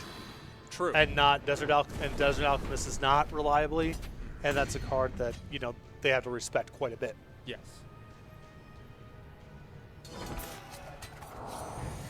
Turns out when your game plan involves playing the same card over and over, being able to play it exactly once is not very helpful.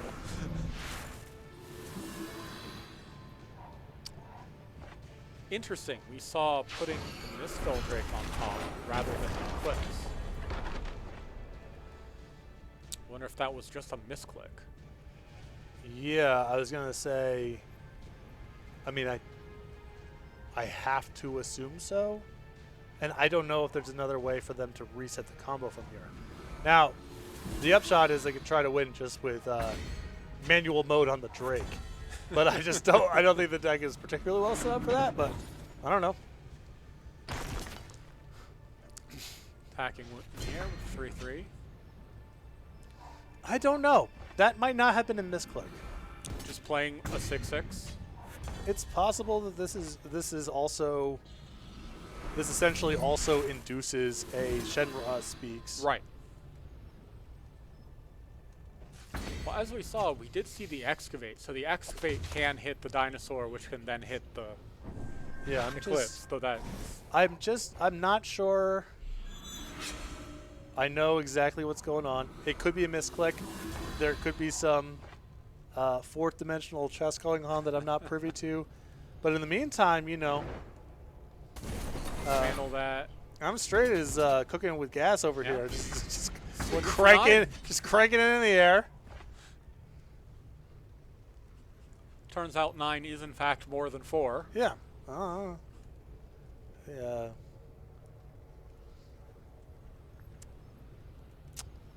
Do Your Best Bear does not need to play that Shenra Speaks quite yet, but it's probably looking at doing so soon. Well, certainly now. I mean, once you've played the stand together, Right, yes. You've committed. Okay, never mind. Playing it to get rid of the Aegis now in case he needs to kill them with the second design, the turn after. But Do Your Best Bear is one Crack the Earth away from an Inferno Phoenix. Putting I'm straight at 11 is potentially lethal. So yeah, holding back that 6x.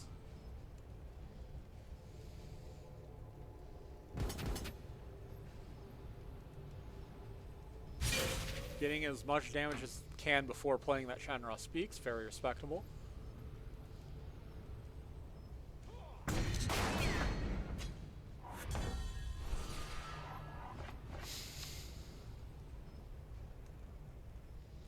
Yeah, you just designs first. Yep. See if there's some sort of stand together effect. And we'll do this. Okay, let's see what we can hit. That's what we get. That wasn't quite there. Well.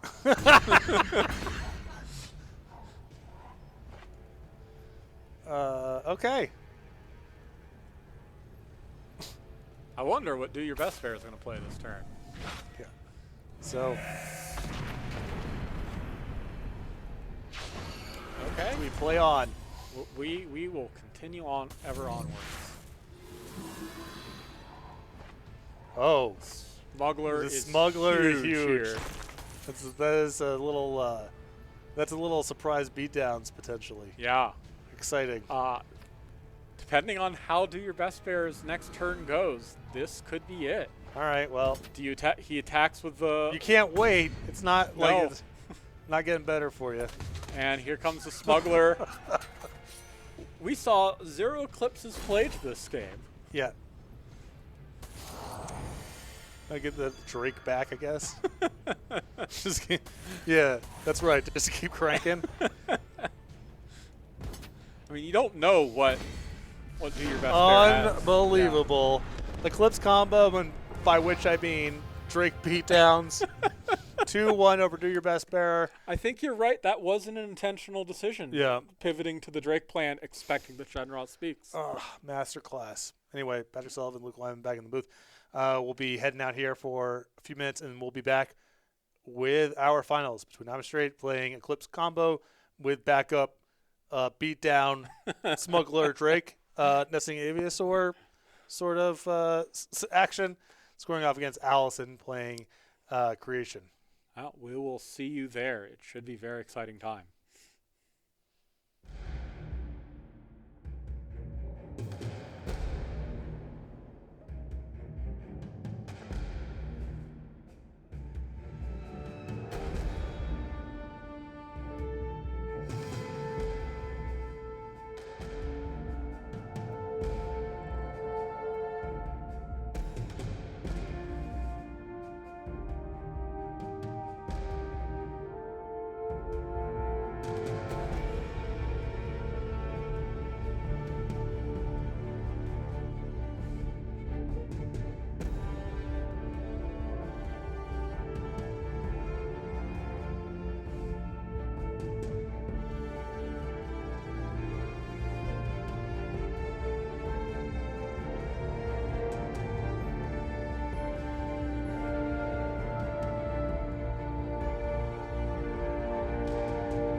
Hello and welcome back to the Long Path 5K Throne Open. I am Patrick Sullivan, Luke Wyman.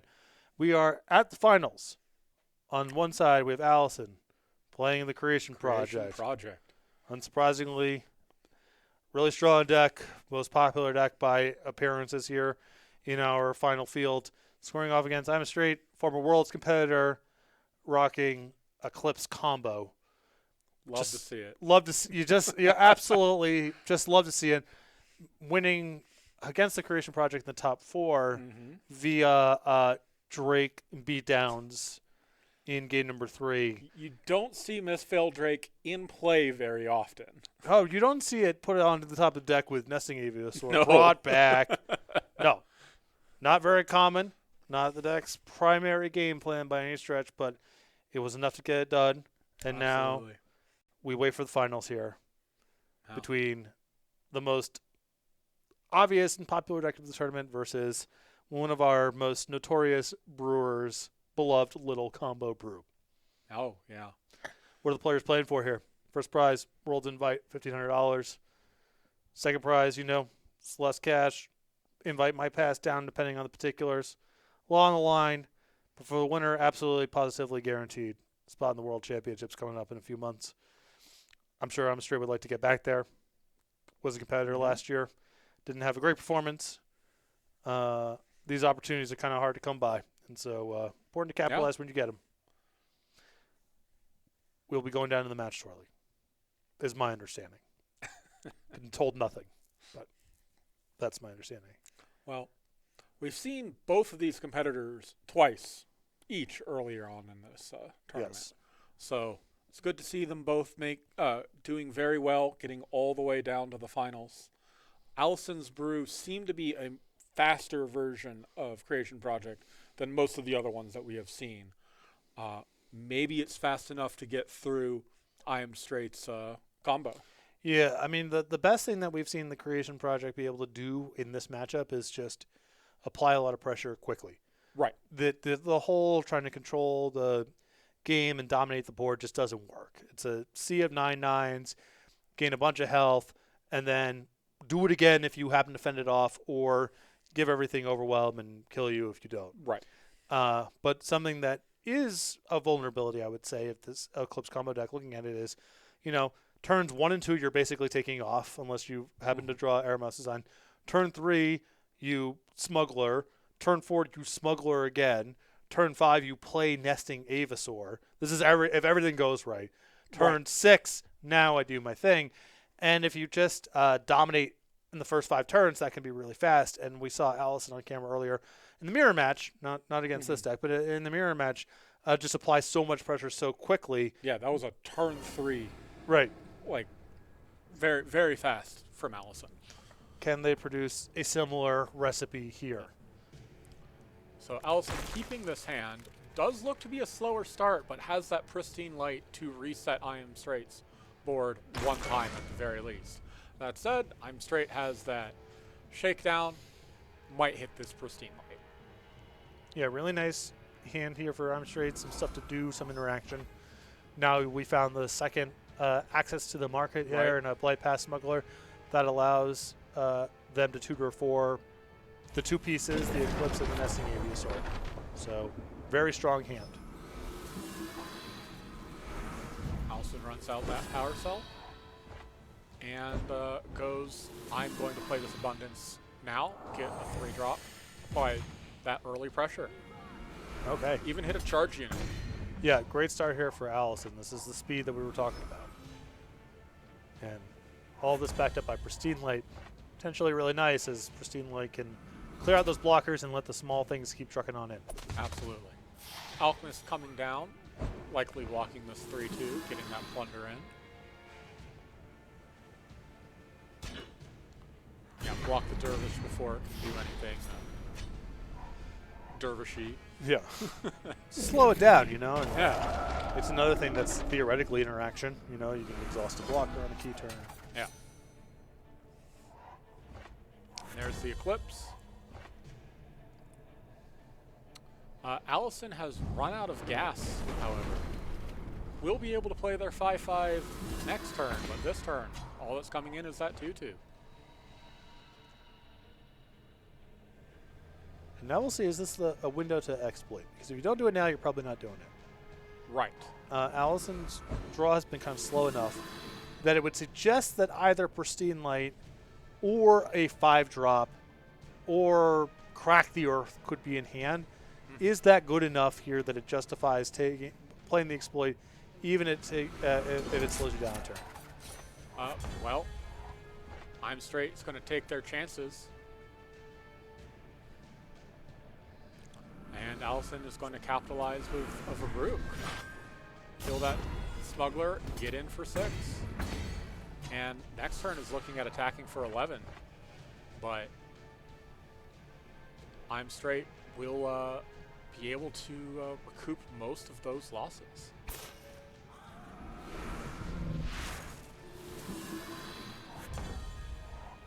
Clips to the top. Allison says, okay, time to swing for 11.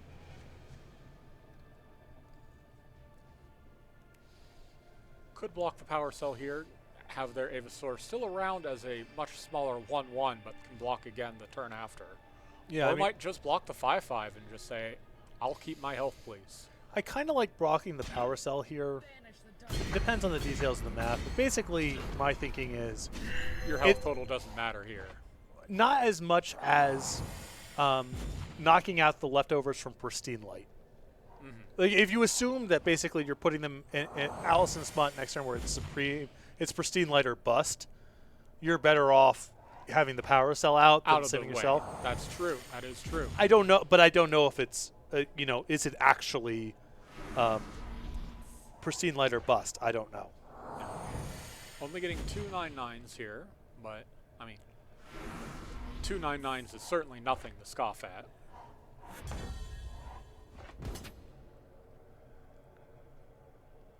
Swing in will, in fact, block the large things. Yeah. Pristine Light will come down.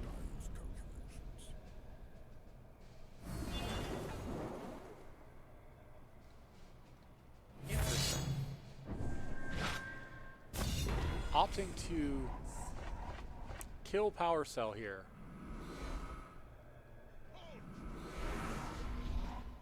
And return it to hand. I'm Straight, though, drew a Smuggler, which... Yeah, we have a nice sequence here of exploit, get rid of whatever, then plunder for a smuggler, or plunder for a power smuggler, and then get a way to recur the Eclipse. Right. Taking Noki makes a lot of sense. Creation project off the top. We'll give Allison more gas next turn, opting instead to play both units and get in for as much damage as possible. Blocking, just respecting. I know my opponent has an aggressive deck. I'm going to keep my health total high because next turn I am not going to be doing a whole lot.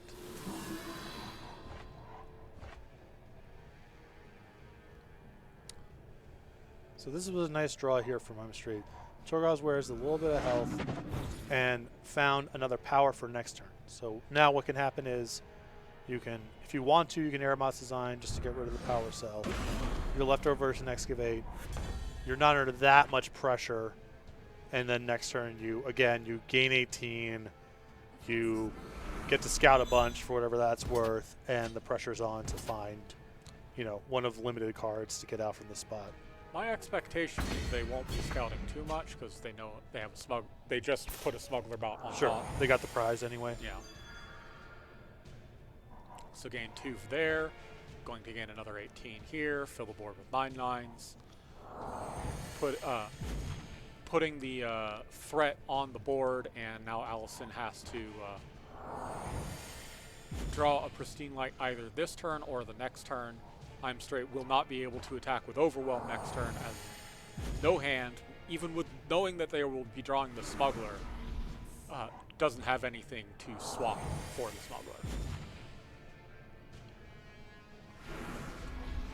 That said, 499s is going to be pretty good blocking, especially when you're already at 26.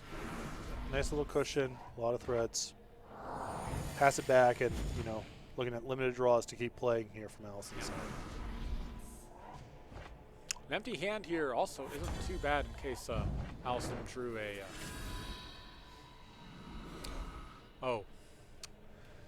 Didn't matter though. Power is not going to do it. 4 knows Allison, or knows that I'm straight. Can't win this turn. Well, they can. They can make larges, but I don't think they can get them up to 15. Well, the key is if you can get them up to 10, then you have to block. You need to chump twice. Yes. And the value here of forcing that is all you really want to do is make sure that if Pristine Light is the draw, it's just not that bad for you. Whatever you can do to maximize that is more power, and off the top, additional power is not going to do it.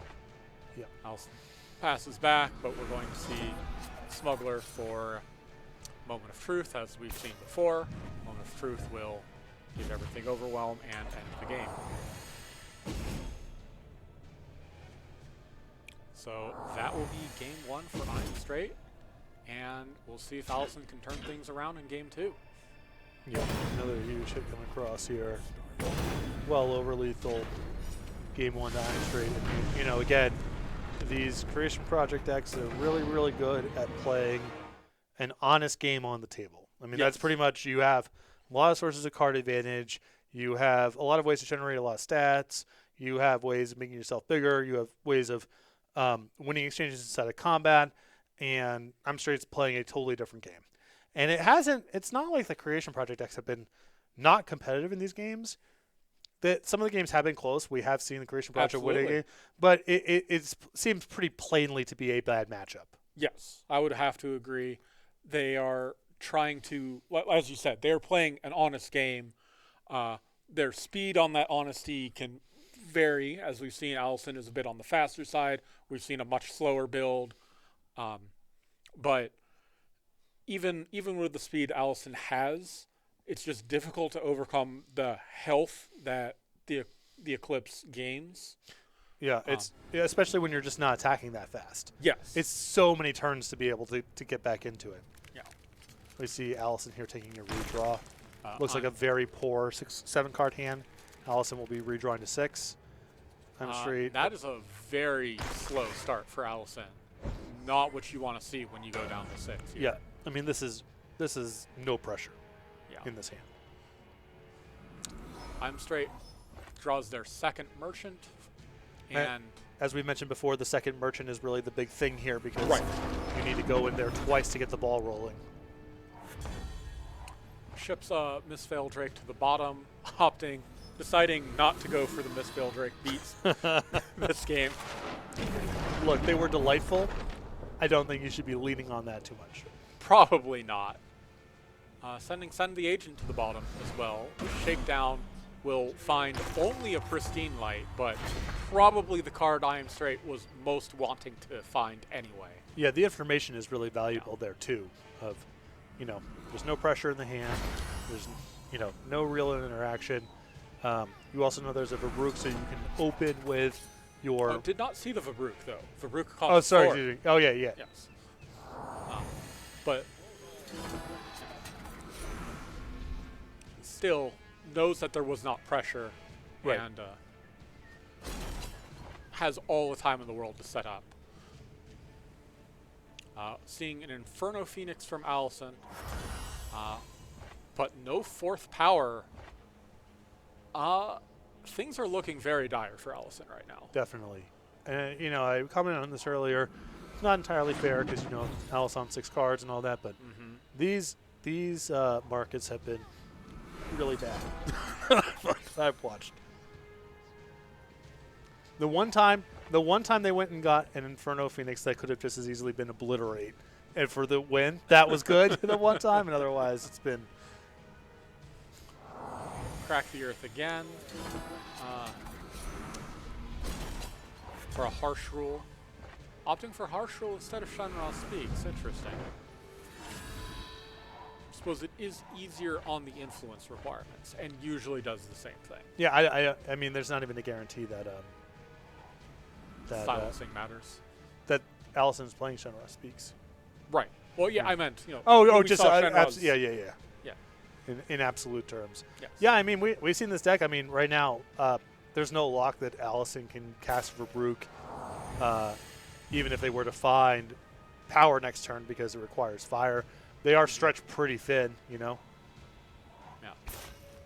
And we're going to see I'm Straight put that Eclipse on top. Allison still can't find that fourth power. Power Cell, despite having power in the name, only gives temporary power. But we'll at least give Allison 4 power for a creation project next turn. But we all know what's going to happen next turn. Yeah, I mean, there's if Allison does not find power number 5 or a pristine light, there is no next turn. Right. Because I'm Straight already has a smuggler lined up to go get the last piece of the puzzle. Yeah. So we're looking at Allison's last draw. It must be undepleted power or pristine light, or the game is over. Even if it is, I'm Straight is still in a very good position here at over 40 health. And with 2 smugglers to And just 2 smugglers. run it back in the event that Allison can actually fight this off. This will be very difficult for Allison to come back from.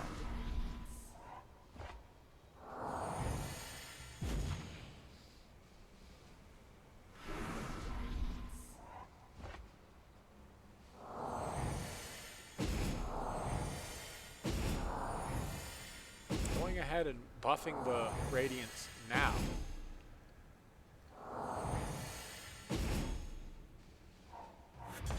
Seems secure.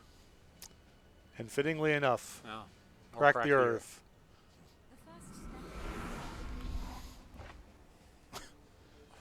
And Alessi is not going to do much in the stand of this